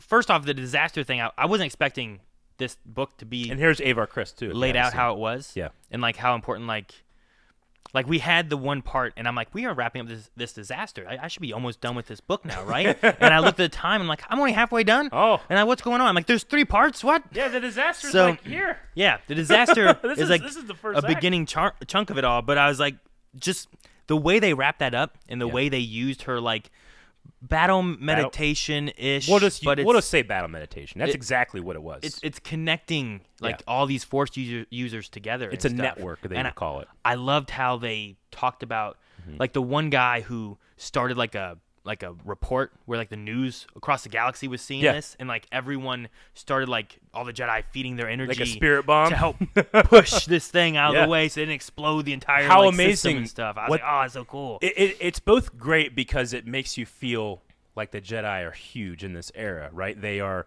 but this is what it's like when Palpatine isn't doing what he's doing. The Jedi in our movies are arrogant. Yeah. There's moments in the Clone Wars, moments in the movies where it's the Sith can't we would have sensed the Sith returning. Yeah. That's how good we are. But Palpatine's putting that shroud of the dark side up, right? That's not the case here. Yeah. The rule of two is out there, yes, and the Sith are out there, but this is what the Jedi should be. And they should be peacekeepers. They should be U.S. Marshals. They should be the people that come in and just try to help, be the shepherds. And that kind of like network, maybe that's something that's not possible as we know the Jedi in the era that we're familiar with, you know? Yeah. Because people like Avar Kriss, it's really cool. I also should say I love the Chancellor in this book. Chancellor So. The female Chancellor? Yes. I was like, oh, we got a female Chancellor. That's really Don't cool. you just wish to have a politician like that? I'm sure that we're going to get further into it. People in the chat are probably like, oh, you fucking idiot. It's another Palpatine. Yeah, you know? very sure. But I love her. Like, I love this idea of we are the Republic. Yeah. Because the Jedi can look at each other and say, hey, may the Force be with you. But the average Joe's not going to feel that way. But you can if you have pride in your government and one that actually works. And the way they used that line a few times, like it was very like encouraging, but it was also sometimes very sad. Yeah. You know, sometimes it was about sacrifice. Sometimes, you know, it might be about like this person's like, we are the Republic. Sure. But I will help save the Republic by sacrificing myself, you know. But other times it was more of a, we are the Republic and all the Jedi are working together and we're going to do this, or all the people are coming together and we're going to do this. And I like that as a mantra that they had back then. I thought it was really cool. The only thing that gives me pause is that I think I like her too much. Sure. Much like senators probably did Palpatine when he rose to power. Sure, yeah. Also, she has like these two sweet like lion beast things, and I'm like, well, that screams bad guy to me. Typically, so I don't know. We'll see. But as of right now, I've bought it hook, line, and sinker. And the idea of the space station that's going on in the Outer Rim, I think is really cool. It feels like a pioneer thing. Shoot, what they call it? Did I write down what it's called? I don't know if I remember. I keep having Skyhook in my head, but that's not the it. Skyhook. That was from Dash Rendar. Yeah, that's from Dash Rendar. That's the Shadows of the Empire. But they had it. Starlight Beacon. I didn't read it. Whatever. But yeah, the Starlight Beacon, like just that idea and being the outpost and stuff and helping with the Outer Rim. There's a lot of aspects of that of this book that I like, of like what we set up. Because while I feel like this book did pretty well as like a story on its own, it also, I feel like, ends where it's like, this is setting up what the High Republic is going to be dealing with and like what we're going to do. And I was like, this a TV show plays out pretty well, where I'm like, I'm interested and I want to see more of it and everything. But there's certainly a feeling of like it ended, and I was like, oh, I got to read more, I guess. What's the next one? You know, like I kind of felt like my dad when he watched Fellowship of the Ring, and he was like, they didn't get to the mountain. You know, and I'm like, well, yeah, Dad, that's in the third movie. He's like, third? There's three of these? There's 3 of these movies? Yeah. I was like, I'm not watching more, but that's the difference. I'm all in. We're not going to get through the High Republic as fast as some other people maybe. Sure. But we will get there. Yeah. But, yeah. You know, what type of things in this book, Aaron, like as a Star Wars fan, like stood out to you? What stood out to me? Yeah, what stood out to you? Well, one thing I've really been enjoying about the book so far has just been the feel of the Force. Is the descriptions of what they go through and what it's like. I enjoy a lot more than just what I see in the movies of, like, I just do a Force push. Yeah. And like they did a Force push and there's the action. Books have their strengths, they have their weaknesses. It's talking about like the power it takes from you and like what it feels like, and you know, this book too, with as many characters as there were, it also really made me care about a lot of them. Yeah. And like there was one in the disaster, and then in the disaster part, the Hetzel system. Yes. Yeah. There's so many characters that show up. So many. It's overwhelming, this, right? Like I was overwhelmed. Yeah. There's Loden, Great Storm, and his Padawan Bell, which I really enjoyed those two a lot. Yeah. There was Avar Kriss involved. Yep. There was also a I don't remember what her name was. There was a Jedi who was not a Chiss. Cad Bane. What's Cad Bane's? It was Cad Bane is a it starts with a D. I haven't studied Star Wars in so long. I'm losing everything. Why am I spacing Duros. right now? Duros. Yeah, Duros. Yeah. Which I thought that character was very interesting. And also was that Indira? Indira Stokes? Is that who that is? Again, maybe? The names are hard, but she was mainly a pilot, right? Yeah, she was mainly a pilot. She was involved in the disaster. I think she died to Tommy. Oh, okay. Yeah. Okay. Yes, that's it. Yeah, that's Thank you, I'm Nexus. thinking of Indira, a different character. Tayami. there was a mention in their part 2 that I thought was very interesting. They were talking about the Duros having these like chest sack things of like poison, and I was like, wait, I don't. The fuck is that? I don't remember that ever being a thing anywhere. So I thought that was kind of cool. Yeah, I never saw like Cad Bane fighting Quinlan Vos and go. Yeah, I was like, where's this? and they described it as being like an old, like a sack. Yeah, like an old evolutionary thing that they don't use anymore as like protection from their planet from when they had like species that would eat them and stuff. And I was like, well, that's interesting. It's like we have organs that we don't use, and you can just take that. You can take your gallbladder out. You don't need that. The appendix is like not appendix. needed or whatever. So, but there was a few things like that I thought were kind of tossed in and added that might be coming from something that I don't know. But I was like, that's an interesting thing to kind of bring in here. But like their it's been a while. I'm trying to make sure I remember. Their death I don't think hit me as much. I'm pretty sure they had died during the disaster. Yeah, you're right. But the one that really hit me, and I don't know why necessarily, there was a captain that was Captain of the Legacy's Run. Not Hedda or Edda, right? Yeah, that was the captain. Hedda I think Cassett, I think. Yeah, I mean, the opening section there I thought was done really well. Me too. And I like the way they ended that like chapter of being like she did all this not knowing if she saved anyone. I really like the endings of a lot of the chapters. Oh man, that's such a like she sacrificed herself doing these moves hoping to save someone, and she's gonna die not knowing if it worked at all. Sure. You know. But now, what captain are you talking about? So there was a group where they were trying to save like a space station or something that was like flying all crazily. Yes. And they had a robot that was getting people off this ship. Oh, yeah. And then they had another engineer who went down, had to push a button. Yeah. And then he was getting ready to leave, and his tentacles could smell someone else nearby. Yeah. And he had the robot that he was going to sacrifice save that person, and he sacrificed himself. And for some reason, that one hit me much harder than like most of the other deaths. He was a kid. I was like, oh my gosh. Yeah, I believe so. One? And I was like, it was just something about that moment and the sacrifice he made when I'm like, he's getting out. I thought he was going to die, or the other guy was going to die. We're good. And then they took it from me, and I was like, oh my gosh. No, I mean, it hit so hard. You know, when you're a storyteller, the number one thing that you want to do is get the audience on your character's side. So that's why, you know, Harry Potter works so well. The first lines of Harry Potter is like, Harry Potter's a little young boy that his guardians hate him. He lives under the stairs. Isn't that sad? You're like, yeah, that's sad. Now I care, right? But all these characters, I don't care about them until they died. You know, like sure. Like I just barely got him, and then they're gone, and I'm like, dude, that was cool. You're dead, and it sucks, and that's why it's called the disaster, right? Yeah, sure. Yeah. No, I mean, and it's why when the Jedi come, you feel like, fuck yeah, all right, guys, they're here. Let's go, wave our Chris. You know. Even in like the, I don't know, second or third chapter, there was like a couple people who were just like on a monitoring station, and like they're just going through the story of like what they did and what they saw, and we better do this, we better report this to everyone so they know. Yeah. We can't just take off and run, and they report it so everyone knows, but die in the process. And I was like, well, damn, man, that sucks, you know. And it was like a disaster movie. Like watching, like, I don't know, 2012 or Day After Tomorrow, or you know, those kind of movies. Well, because the government, the Jedi, all this, like, everything's perfect until it's not, right? Yeah. And you don't want to read a book about a perfect world. You want to read a book about a perfect world that one day something happened and everything changed.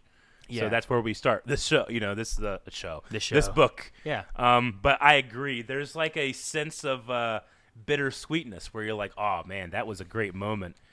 And I'm sorry I didn't get to see that character grow. Yeah. You know? Like, I was driving, because we were doing vacation. I was driving, listening to when the captain died. And, like, I had, like, tears. I'm like, you know, like, just driving down the street. And I'm like, oh, no. So, but no, character-wise, I think there's some really good characters in this. Fantastic. Like, some, you know, there's a lot of Jedi to keep track of. There are. And I have to admit, I don't have it with me, but I had a bookmark that just had names. Who they were attached to. So I did try to go and find some pictures, you know, because the strength of a movie or a TV show is that you can convey the visuals instantly. You don't need to, you know, go on for a paragraph about what a character looks like. But when I'm thinking about Star Wars, like, design is so important. Music is also incredibly important. Sound. We don't got that. We don't have that here, but we do have the incredible descriptions of what it feels like to use the Force. I have sound. You have sound. They play music in mine. I know. I really need to start listening to them. It is pretty cool I'm to stubborn. have it. I still write with like a pencil. Oh yeah, mine's all. You got a pencil. You know, you know what I'm talking about. I'm an old man. I want to hold on to my paper. I like my paper, you know. But I really do need to. And I can still use the book, but I just need to listen along, sure. I think. And I'll get there. But, you know, when I was a kid or when I was younger, like, I did that all the time. So that muscle of being able to visualize what's on the page was easier for me. Sure. It's not so easy anymore. Because I've let that atrophy over the years. So I'm excited that Badonkagonk gives me the chance to flex that again. Sure. So I had a lot of great moments, but for me it's always the characters. I like Elzar, man. Okay. Mon, I don't know how you say it. That was the one with Avar Chris. Yes. A lot, right? The guy that never uses the Force the same way twice. Sure. I really like that. I love his perspective. Avar has a great moment in her head when she's like, I'm valuable because I can look at things and bring people together and unify. Mm-hmm. But Elzar looks at things a different way. And the stuff that I'm weak at, he's strong. Sure. Whereas he's weak, I'm strong. And they kind of imply, like, if the Jedi weren't a thing, like they grew up together, you can tell they love each other. Yeah. They like totally do. There's something there. But they're all, it's like two Obi-Wan Kenobis. And now we know if Obi-Wan met himself, he would be attracted to him. We all already are. Of course, he would to himself. Yeah. So it really feels like, two prime Jedi that understand what it means to not form an attachment. Mm-hmm. But they still kind of form an attachment. Yeah. And that's the great hypocrisy of what it is to be a Jedi. The best Jedi fight for their attachments, but the greatest Sith hold on to those attachments too long, right? I mean, that's the great hypocrisy of Star Wars. That's why we have to have balance. Mm-hmm. And I think it's really cool to have a great galaxy-wide threat that disrupts the balance, and it's not the Sith. It's not the dark side. It's like a gang. It's or a gang. Cult. It's a bunch of pieces of shit. Yeah, that got their hands on some incredible technology. Incredible old people. And an incredibly old woman who I felt so bad for. What a way to make your villain. Yeah. Right?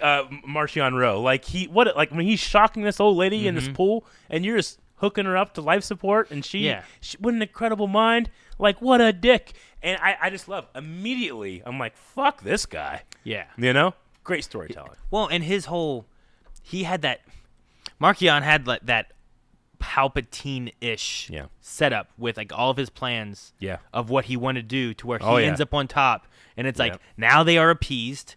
I got kind of what I wanted, and everything worked out where I want, and now I can push further. Sure. Which is why I really want to read more of the High Republic 2, because I'm like, where does that go with what they did? And this the paths. I thought was an interesting thing too, because like they talk about hyperspace. And what a great crash course in the hyperspace. Yeah, how little they know about it and how it works, and like the average Star Wars fan, I would even say a pretty decent Star Wars fan, has no idea how hyperspace works. No, it's like you just go fast through space, right? No, it's like no, that's not how it works. That's not what you do. No, you literally are slipping into another dimension, and you go straight there, but it's dangerous. And despite what the Santekas say, what a cool tie-in for Lore Santeca. I've heard the name before. So Lore Santeca is in episode 7. In the very beginning, Oscar Isaac has a great scene with Max von Sydow, and that's Lore Santeca. So Santeca. So it's just there in the very beginning, and that's all it was. That's all he is. But what does he have? He has the hidden map to Luke Skywalker, or we could say the hidden map to the First Jedi Temple. It's cool that the Santekas are this. They come from this clan of hyperspace prospectors, right? That it would make sense that maybe Luke could possibly or that guy found this hyperspace prospector family has the key to Luke Skywalker. So is this like a is it like a force thing that they can do this prospecting of hyperspace, or is it just a technology thing? Like I don't know. When I was reading through it, I'm like, how does she do this? How does she do it? And like, what can we?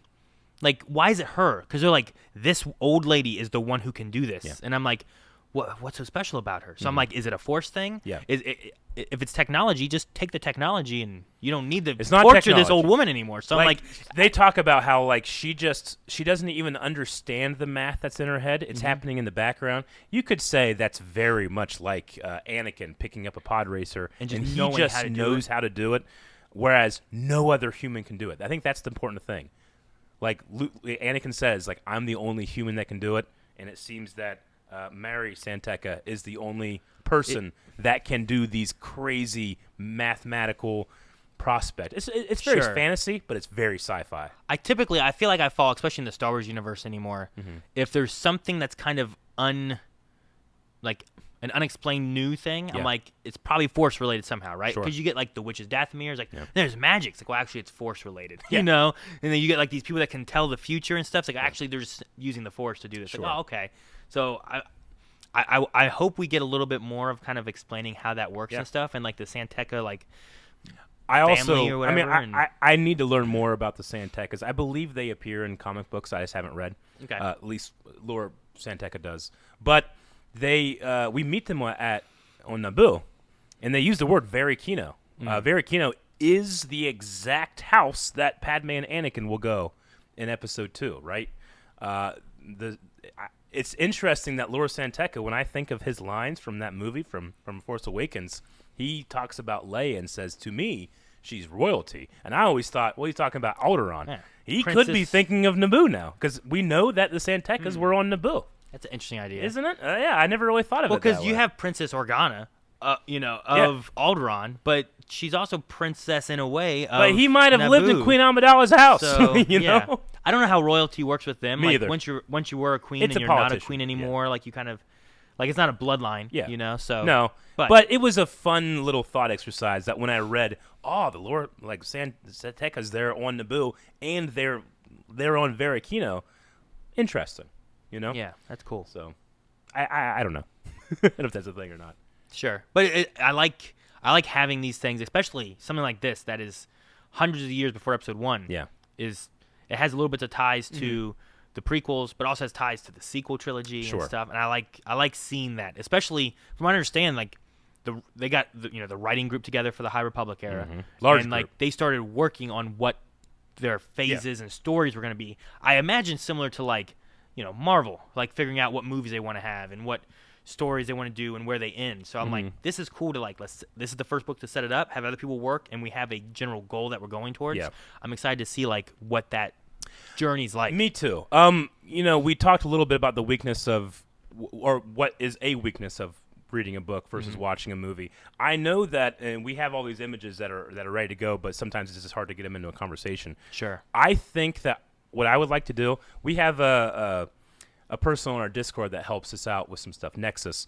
I think that for the next time we do something like this, I want I want to see all the visuals as I'm reading.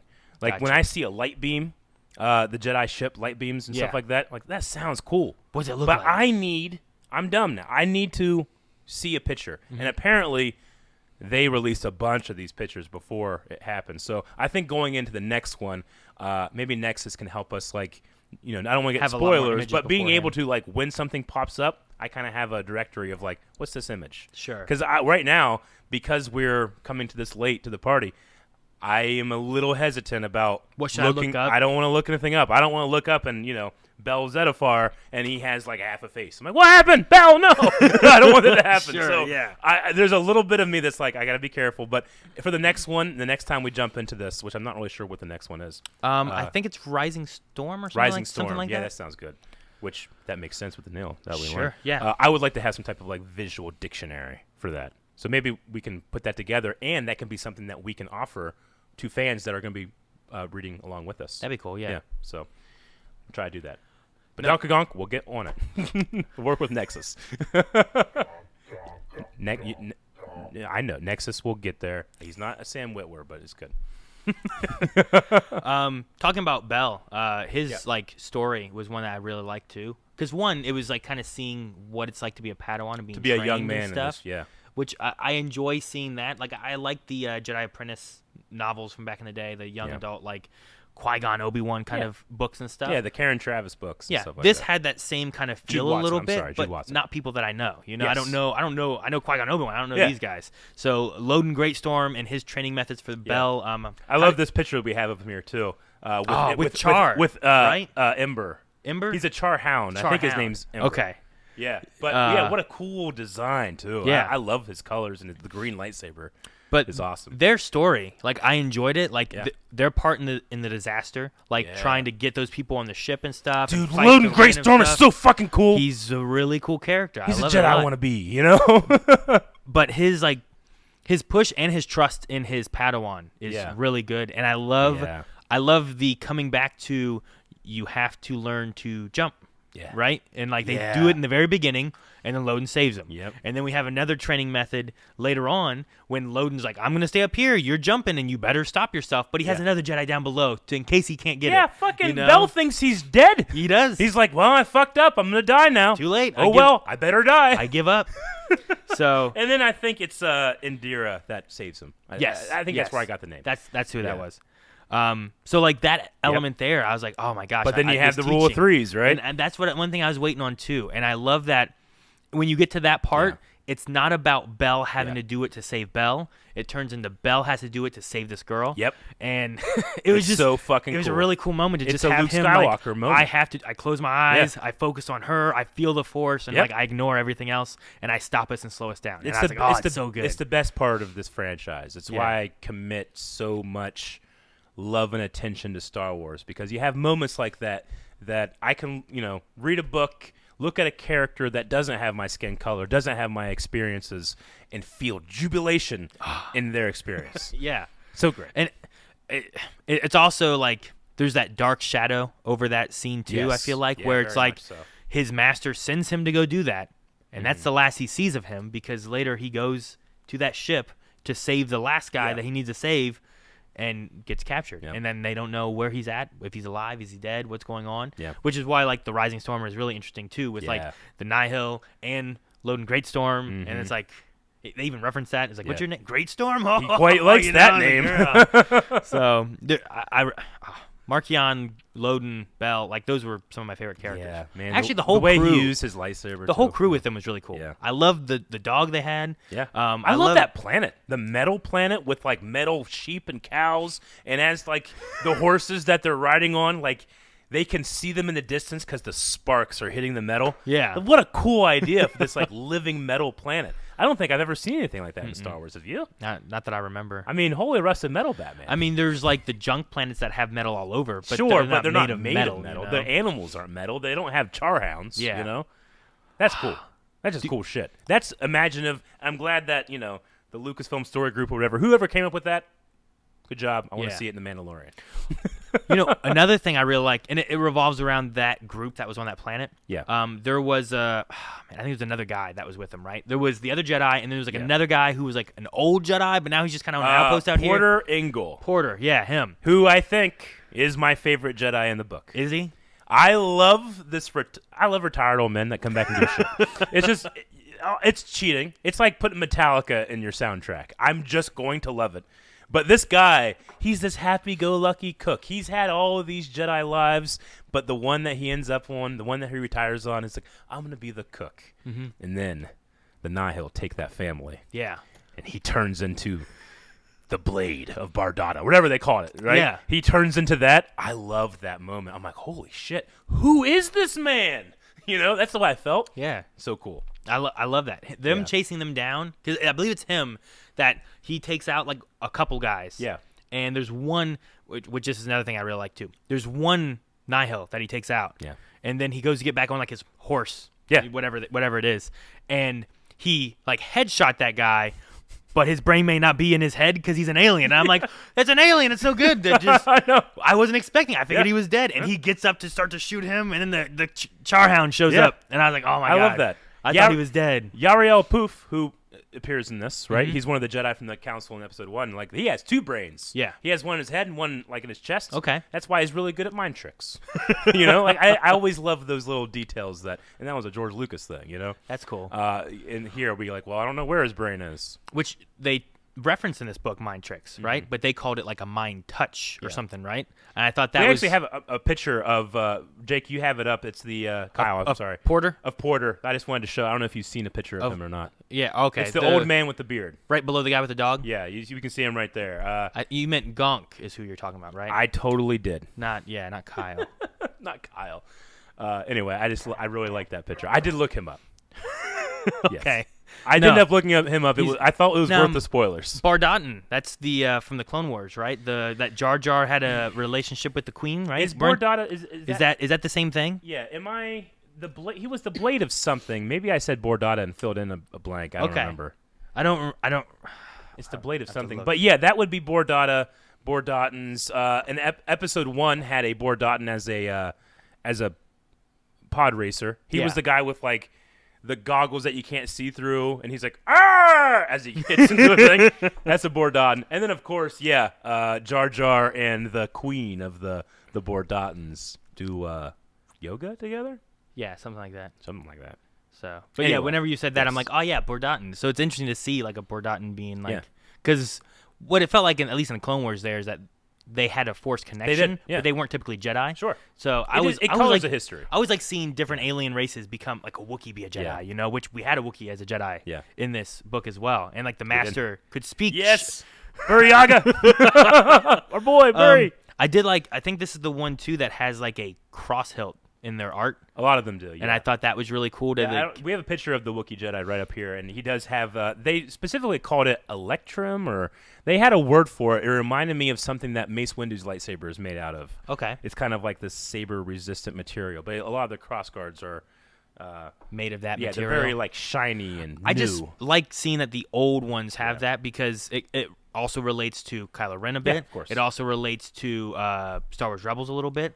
Like just seeing like here's this old battlefield of what happened. And it also has a feeling of old knights, more fantasy. Yeah, the knights, right? The Knights of the Round Table and stuff. They had that Excalibur kind of look to it. It matches these Jedi. Okay. The Jedi that we have, they're a little more samurai, Ronin. They are a little bit too involved with the government, and they become generals, and But here we have like these kind of like storybook knight swordsmen, right? Mm-hmm. In a way, with they're a little bit more peaceful and a little bit more fair-minded, and like we have with Porter or whatever. Like he fiercely defends people that that can't fight for themselves. I quite like that. One of my favorite scenes in the whole book. It's a very simple scene. But when they first go up to that farm and those like mining bombs are coming at them through the ground, do you remember that part? The mining bombs. There's like the Nihil have taken the family. Yeah. And when they get there, these like mines like go through the ground. When the Jedi get there? When the Jedi get there, and these mines are coming through the ground, and Bell is like, oh shit, so he jumps up and he like he's trying to like use his lightsaber to hit the mines coming at him, but it's very sloppy. And then you have Loden Greatstorm, who just fucking picks him up and throws him out of the way, and they explode. But then you have Porter, and they talk about like he puts his saber like backwards, and he just lets them come up, and he cuts every single one. I thought that was so fucking sweet. That's really cool. I like that. What a great moment to show like how different characters come about the same situation. Sure. Yeah. I enjoyed the scene I started thinking about was before that one when the Nihil are coming in. I enjoyed the families. Me too. Like everyone getting the panic room, Yeah. and like the wife who was like tapping at her screens and like controlling these like robots all at the same time. It gives you a feeling of Beru and Lars. A little bit, Lars homestead, defending their homestead and everything, and it was really cool to have that moment and the explosions and like it didn't work. Yeah. But one kept moving, and I was like, oh shit, and it blows up, and it's like all the damage they did to these Nihil on an easy like hostage kind of idea and stuff, and I was like, that was a cool moment. Yeah. The family fighting back, not the Jedi, seeing other people fight back is really cool to do. Agree. I also enjoyed. We were talking about the Wookiee. One, I like seeing the Wookiee. I also like seeing the Trandoshan being a Jedi. Yeah, which I thought was cool. Sskeer. I don't know how to say it. Sskeer. Sskeer. Man, I forget. I know they said it in the book. I'm trying to think of how they said it. He's like the not apprentice, but he's like the number 2 of what Starlight Beacon. Yeah, I believe so. The Jedi representative or whatever, right? Yes. So I like him Yeah. because it's just neat to see a Trandoshan. It's neat to see different alien races. And we had another Trandoshan as a Nihil too, so we got like representative of Trandoshans on both sides. On both sides, right? yeah. Like the Nihil one is like, okay, that's the Trandoshan we know, but this is a very different Trandoshan. They even talk about how Trandoshan like warrior beliefs don't typically align with the way Jedi are too, and I was like, I like that as a conversation. That guy has to give up more than just these personal attachments. He has to give up a culture. Yeah. Right? Yeah. It was almost like his old religion he has to give up to join this religion. Yeah. But the one of my favorite things about the Wookiee, there's a scene during, I think, the disaster where they're getting ready to blow up these pieces of the ships and stuff. And they're like, all right, everyone ready to fire? And the Wookiee's like, ah! And like, just, what the fuck's going on? he just starts freaking He's out. like, there's people! I like that. Like, it shows, like, even though there's other Jedi there, that Jedi... I feel like it shows connections to the Force in so many different ways through this because we're seeing so many different Jedi. Yeah. Whereas, like, even though these other Jedi, his master, these other masters didn't sense that, this Wookiee did. And then later on, they're even like, this is the Jedi that saved you. And then it's just cool to, like, as that information grows throughout the system, like, Avar Kriss gets it, you know, like, and it, like, I think it's cool to see how much cooperation there is in this part of the galaxy because... I mean, for a very good reason, Sidious comes and fucks up all cooperation. Yeah. Pretty much people cooperate with him. And that's how he becomes Emperor. So that was cool. I do want to say, like, I like when books like this can make you think on characters from just the movies, right? Like, Burry is interesting, but I never really thought about being in the mind of a Wookiee and how frustrating Chewbacca must be. He can understand everybody, but no one can understand him. Yeah. Yeah. He's like, hey, stop what you're doing. Yeah. They're like, what's he saying? And you know what? At one point, I related to him so hard that I had to, like, reread this line over and over again. He talks about how when people think that you're not listening, they don't care if you're not speaking. It was something like that. But as a person that has challenges hearing people, sometimes when I'm with a lot of people, I just give up. I'm like, I was like, I'll hear what I hear, you know. But people tend to, like, they look at me and they think that I'm being standoffish or something's wrong with me, you know. But it's really just like I can't fucking hear anything. And when you don't speak, people just they end up like this having conversations like as if you're not there. And I've never related with Chewbacca more. I really haven't. So it was cool that High Republic got me. Kind of showed you that. Okay, that's cool. I like that. Oh man. No, I mean, there's lots of characters and stuff that I liked in this one a lot. There is. I did want to speak a little tiny bit about just how cool, for lack of a better term, the disaster is. The Legacy run breaks. It tries to avoid the ship that's in the way. Ship, right? There's like right? there's one of the Nihil's ships gets crossed and in there. And the Santekas say like that's like I couldn't believe that I love Star Wars so much. And when one of the Santekas, I think it was Marlowe, I can't remember, but who was like, well, yeah, when you jump into hyperspace, it's like you've created your own dimension that you're traveling in. No other ship can get in that dimension. Yeah. And Avar Kriss even says, like, I'll never not think about that every time I jump to hyperspace. Yeah. And in my head, I'm going like, huh, I never thought about that when it comes to Star Wars. What a gift a book can give me. Like, what does that mean with technology that like, how does the paths work that this one could do that? Yeah. Like, how does it work when you pull ships out of hyperspace? Yeah. You know? And like, Vector, when you try to follow people through hyperspace, like, what is that like? Hyperspace tracking and the sequels, There's so many different things. I'm like, man, if you're going through dimensions, like, what is the tracking like? Or is it just like, I know the point they're coming out, not necessarily the dimension they're in, you know? Like, there's all these questions I have. I know there's some fans that are like, you know, I don't think Lucas was thinking about that whenever he created hyperspace, you know? And I think I understand people that maybe don't like that idea for hyperspace, but for me, it just enhances the idea. Guys, this is a space fantasy. It is not sci-fi. It's not hard science. This is a storybook. Yeah. And whenever you hit a button and you travel into an alternate dimension, so you don't have to drive all the way there, that's fantasy. But also there's the idea of wormholes and all that shit, which one day might be real, so who knows what I'm talking about. We're looking at the difference, I think, between hyperspace and light speed. Yeah. You know? Sure. Like, light speed is like the speed of light, whereas hyperspace is us going through another dimension to get there really quick. Yeah, a ship has to get into that alternate dimension, they have to speed up, right, to light speed. Yeah. Yeah. So it just, I find I can see why people are interesting confused. I can see why I, as a kid, was confused for years. Yeah. But this idea that this ship that's in hyperspace breaks up, right, because it tried to avoid something. You never want to move. Yeah, you're not trying to maneuver and stuff in it. I do like the descriptions of that with Captain Hedda being like, she made the ship move as she wanted. You know, like the way they describe what she's doing and how she's like a starfighter pilot. Yeah. But this is a big, old, like freighter. It's not meant to make these, but she makes it do it just as she wants it to. Yeah. But it's just a little too much strain on the ship, you know? The ship was too old, right? Yeah. You know, she's got it where it counts, but just too old. But I just love this idea that happens. And hyperspace is such an unknown quantity in the galaxy, and the galaxy's so big, but this thing spreads and shoots out into like not random because they're able to calculate it eventually, but you know, like weeks later, shit's shooting out of hyperspace. Yeah. Like that's so scary, and it shows why the Holdo maneuver in the sequels is like you don't want to be doing that. Yeah, it's a big deal. It's a big deal. There could be disasters happening right now because of what Holdo did. That's why Beaumont Ken says like that's 1 in a million. Don't do that. But you know that's how these cool living mythologies are made. I can like pull on this string over here and something from this movie tugs. You know, I can pull on this new string over here and something from the High Republic tugs up. You know, really cool. It's what I enjoy the most, and it's why I'm not really a canon hound. Sure, you know, I can't imagine what it'd be like to be like looking in the sky and all of a sudden like things just appear, and then crash into something like immediately because things are like slowing down enough that they pop out of light speed and they're just. Well, even it's popping out of. It's popping out of hyperspace like really far away, but because hyper lanes are pointed at shit, they're just shooting galleries, right? Yeah. Like they say in our solar system, the best thing for Earth is that Jupiter or Saturn, one of them, like it's so big and its orbit is such that anything that's coming into to the sun gets directed there. So Earth is out of the shooting gallery, right?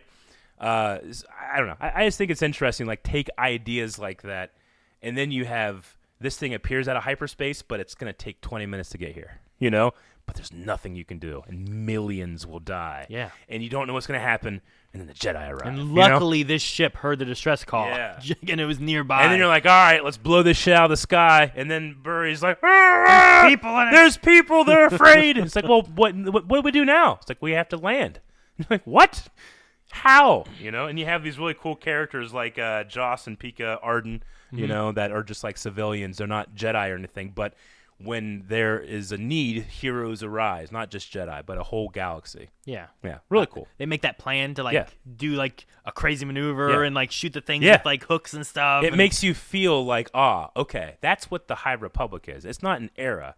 It's an idea, right? That was my favorite part about what the High Republic is and what the Republic is like we are the Republic idea. We are the Republic is like you have Jedi and they go to the ground, and then you have other Jedi up in space, but then you have other non-Jedi up in space that are also just doing whatever they can to try to, that captain who's trying to save all the lives from that space station thing. The one guy that like figures out how this shit is working. He's trying to record, so he gets all those like droid brains and puts them together. It's like I need like 10,000 droids. And then it's overheating, and then fucking Elzar main like does the rainstorm.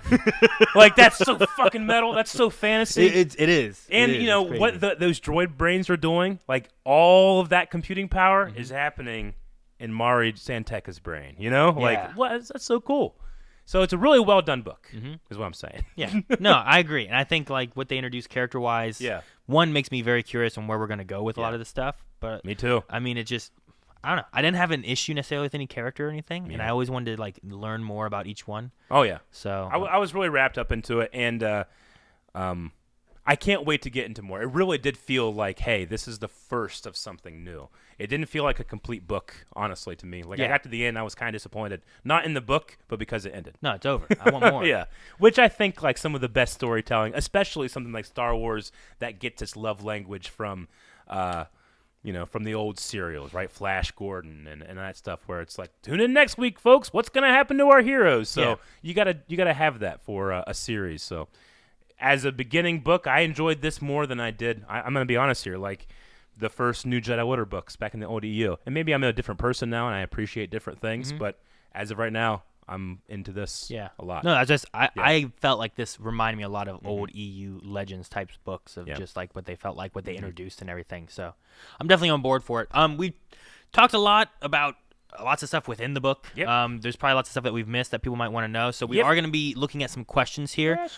Before we get into the questions, while people put in some stuff, and we can look and see what there is here. But We are going to be having another book that we'll cover next time.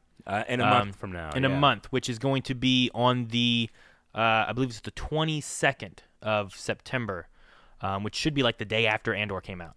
Yes. So Andor, huh? Andor's coming out soon. So with Andor coming out, the next book we're going to be covering is Rebel Rising. Rebel Rising. Which is revolving around some Rogue One stories and stuff like that. Which Andor's, we know from that trailer, we have characters like Saw Gerrera. We have, that era and those characters kind of mixing around in Andor. Mm-hmm. As a group, as Badonkagonk, we can dig a little deeper and maybe get more into these characters with while Andor is running. And maybe there's some like story bits within the book or within the show. We can cover some different connections that maybe we would miss otherwise. And don't get me wrong, I want to get back in the High Republic real bad, but we're committed to Badonkagonk. We're going to be here, and I really, really, really want to find a way where we can do this more than once a month. Sure. Or once every 2 months. Yeah. Yeah. Yes, that's going to be our next book. So if you guys want to check that out, we'll be back here on the 22nd to talk about that one. So you got about a month. I think it's like 4 or 5 weeks before we'll be covering Rebel Rising. Yes, sir. But yeah, let's do some questions. Questions that need answering. If they're about the book, that'd be good. But if they're not, maybe we'll move on to some other topics and stuff. We got 13 minutes or so. Let's get through some of these. Rapid fire. Let me do it. Rapid fire? Yeah. Go ahead. You read. You said let me do it. I was like, okay. Let's see. We have let's go with Yizing here, who said, to me, the era covered by this book. Oh no, everything just moved on me. Okay. Hang it. Go on. Covering this book is the ideological height of the Jedi. Yes. While the prequel trilogy is the height of the Jedi in terms of power. How do you think someone like Yoda, who was present for both times, because he is mentioned a few times in this book, I feel like he was like, "Hey guys, there's Yoda," But how do you think someone like Yoda, who's mentioned a few times in this book, would have felt with regards to the state of the Order in both eras? So like you have someone who's lived through like the ideological Jedi time, but then also later on, and he's also one of the ones who I think mentions like clouded by the dark side. Are we? We can't, because even Mace Windu's like, we would have seen something. Yoda's like, well, maybe we wouldn't. Sure. I mean, a character like Yoda is interesting because in my head I have to try to contextualize how does he feel? Like, he is like the elves from Lord of the Rings, right? Sure. He's been there since the beginning. Mm-hmm. He's gone through all the shit. Nothing changes. Like, men will still be men. The wars will still be wars. It's all like, I feel like a character like Yoda could very easily fit into like a jaded personality, but he's not. He's kooky and he's fun. He's a Muppet, Sure. I hope that we get to know Yoda in this era a little bit more. What's different? That's what I'm excited about. What's different with him? But to answer the question, I think that the Jedi of the High Republic era would be disappointed that they are no longer peacekeepers. They're generals in a war, right? Yeah. Peacekeepers, when you're a peacekeeper, like, what does that really mean? It doesn't mean that you're pacifists. Like, it means that you kill warmongers. Sure. Right? You're not opposed to killing. You're not opposed to these. You don't want to take life, but when you do, it's because it's for a higher purpose. It's for a balance. And the Jedi, by definition, that we know in our eras that we're so familiar with, are so unbalanced, the Force had to create a kid to fix it. Yeah. Does that make sense? No, sure, yeah. I agree with that. Like, the Force had to bring Jesus because shit was so bad. Exactly. One thing I think that with Yoda, that maybe you could see maybe a little bit from this ideological, we are the Republic type of era to later on, like even in the Clone Wars, like Yoda is one of the Jedi who he looks at the clones and you are different and you are different. Oh, yeah, bright you are in the Force. Different, each one of you. Yeah, like he sees that, where like some people don't, some Jedis don't see that. Yeah. Some of them look at them as tools and stuff, but he sees every single one as being important and unique and useful. I feel like that brings the We Are the Republic kind of ideological state that Yoda lives in this book. Yeah. More so to like he still has those thoughts later on in even the Clone Wars. I think I really do. One of my favorite Yoda moments in all of Star Wars is in the Clone Wars when he's going on a special mission, and the like the doctors and the council like, you can't be leaving now, and he gets Anakin's help because Anakin's like, good you are defying the council. Yes, like I love that moment because that shows that Yoda is not just one of these arrogant pricks up in their tower. You know, he is still the guy that Qui-Gon wants Obi-Wan to be. Be in the moment, Obi-Wan. Here, now. Don't focus on this. Obi-Wan, like, that's what makes him powerful, is that he stays in the moment and he sticks to it. Yoda has so many moments. He has such a breadth of experience. What's it like to be in the moment when your life is 900 years old? Sure. Right? So I'm trying to think, well, what will Yoda be like in the High Republic? I don't know. Because that guy, we are some of our experience, and he hasn't had 200 of them yet. Sure. See, it's funny though, because like Obi-Wan, like while saying like he's one who stays in the moment, he also is one who I feel like doesn't through moments in Star Wars. Like in Episode 1, he is he's like one of the first ones to talk, and he's like, I feel something, elusive. And it's out there, but it's not now. And Qui-Gon's like, no, focus now. Yeah, don't center on your anxieties, Obi-Wan.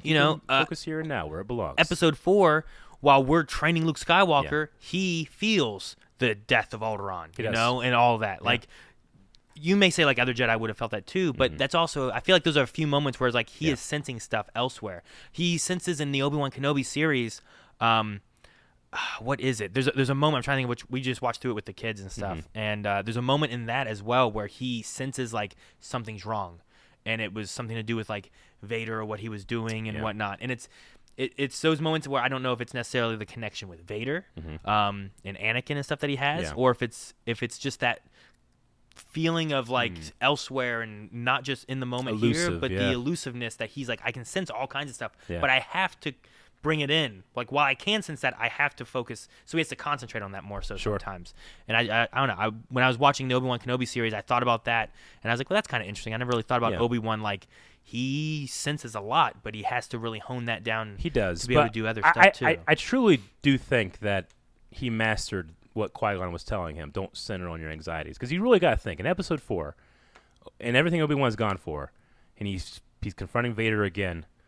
And the moment that Anakin, his best friend, his pupil, can meet his son, you just got to look over there. That's your kid. And he's like, I don't know, he stays in the moment and lets Vader kill him versus look over there. Like, that's the ultimate stay in the moment, don't focus on your anxiety. I'd be anxious. I'd be like, oh my God, Anakin and his son are in the same room. Like, these two people that I probably care for more than anyone in the world. And it's not time. Like, Luke's not ready. Anakin's not ready. Yeah. I'm ready. I think it's awesome. No, I get you. And it's a culmination of that be in the moment thing, right? Sure. Yeah. Or maybe he's also feeling something elsewhere and being like, if I die now, he can do it later. Yeah. It's being in the moment, but I guess being aware of the future as well. Yeah, maybe. Sure. All right. Well, that was one question. Yeah. Sorry. This is why we have a podcast. All right, let's see. Cyborg. How about that one there? Okay. I went into the book completely unspoiled, and I was excited to learn about what I thought was going to be the most peaceful time of the Jedi. Were you guys as blindsided as I was? Instantly, so many characters we learned about were killed in the Great Disaster. Yes. I guess in terms of spoilers, I had heard about the Great Disaster. Okay. And the idea of this, this Starlight Beacon. I just assumed that shit blew up.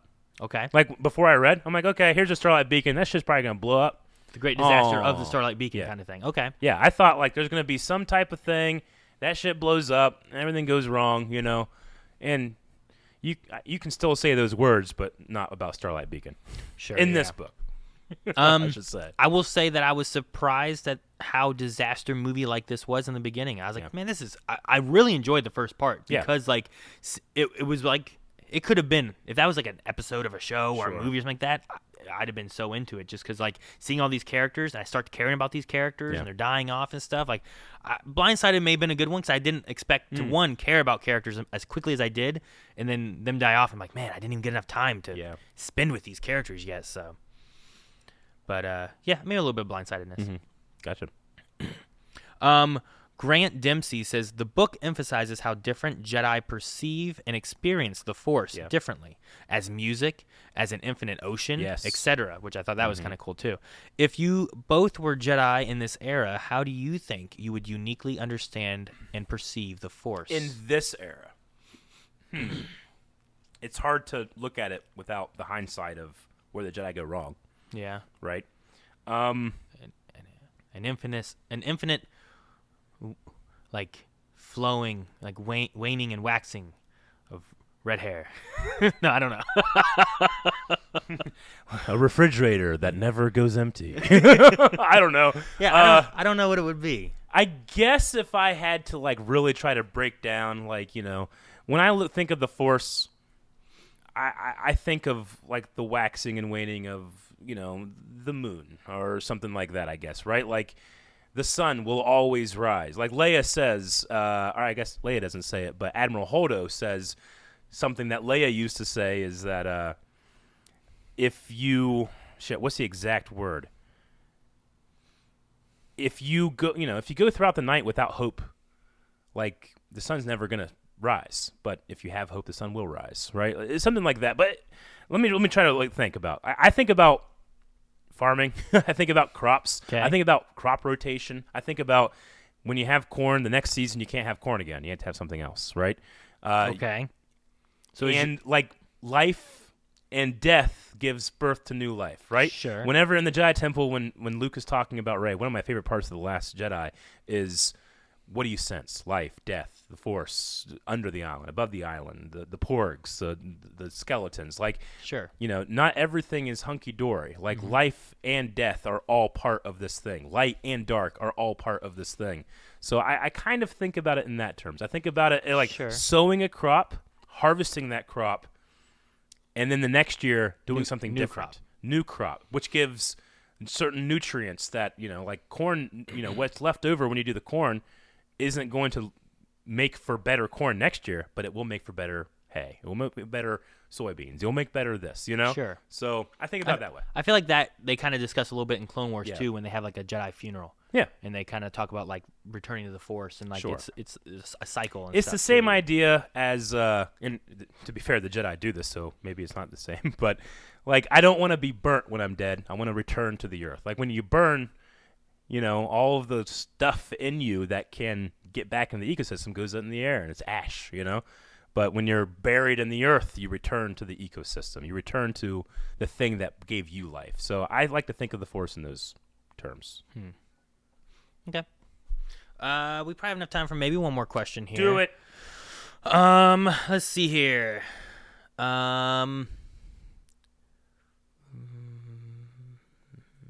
talked about that one already a little bit.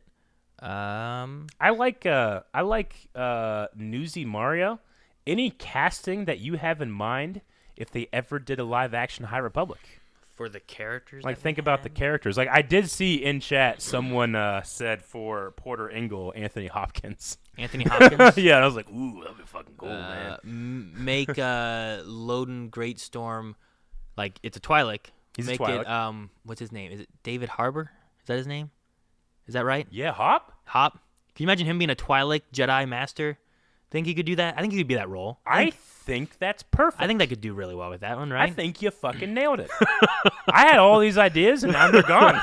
That's a great one. I would totally watch that. Well, who plays Bell? Oh man, I don't know who would be a good. You know what? For Bell, I don't know what the age is for Bell. I forget. He's a teenager. I really like young man Jordan Fisher from Flash. From the Flash. I think he could be a cool Bell. Yeah, I could see it. Right? Maybe. Yeah. I don't know. That was the first one that popped in my head. Yeah. I think he does pretty good there. I like that. Yeah, I think I can't do anything good now. Yeah. What about for Avar Chris? Right? I mean, know who's a good one for that. White lady, blonde hair. You know, I'm trying to think like, you know, it's really easy for me to like think of. I mean, you know, how old is Avar Chris in Elzar Main? I guess I'd peg them in their 30s, sure, 40s. I don't know. Yeah, 30s is probably a good guess, Yeah. right? Though I don't know because Obi-Wan was a Padawan at 25, so I don't really. I don't know. Some people are saying Jodie Whittaker For Avar Chris. Jodie Whittaker? The Doctor Who. I wouldn't say no to that. I could see her taking on that personality. That could maybe work. Yeah. I don't know who is the Elzar man. It's David Tennant. It's all doctors. No, that's a cool question though. I need to really think about that and look through IMDb to give a proper one. But nothing's better than David Harbour as Loden Greatstorm. I think that would be fun. I think I could see that being a thing and could work around. So yeah. All right, guys. I think that might be it for questions for right now. We will definitely take more questions next time on Badonkagonk, which is going to be on the 22nd of September. We'll do the live stream then. Mm-hmm. So, and the book was Rebel Rising. Yeah, I was trying to make sure you remembered.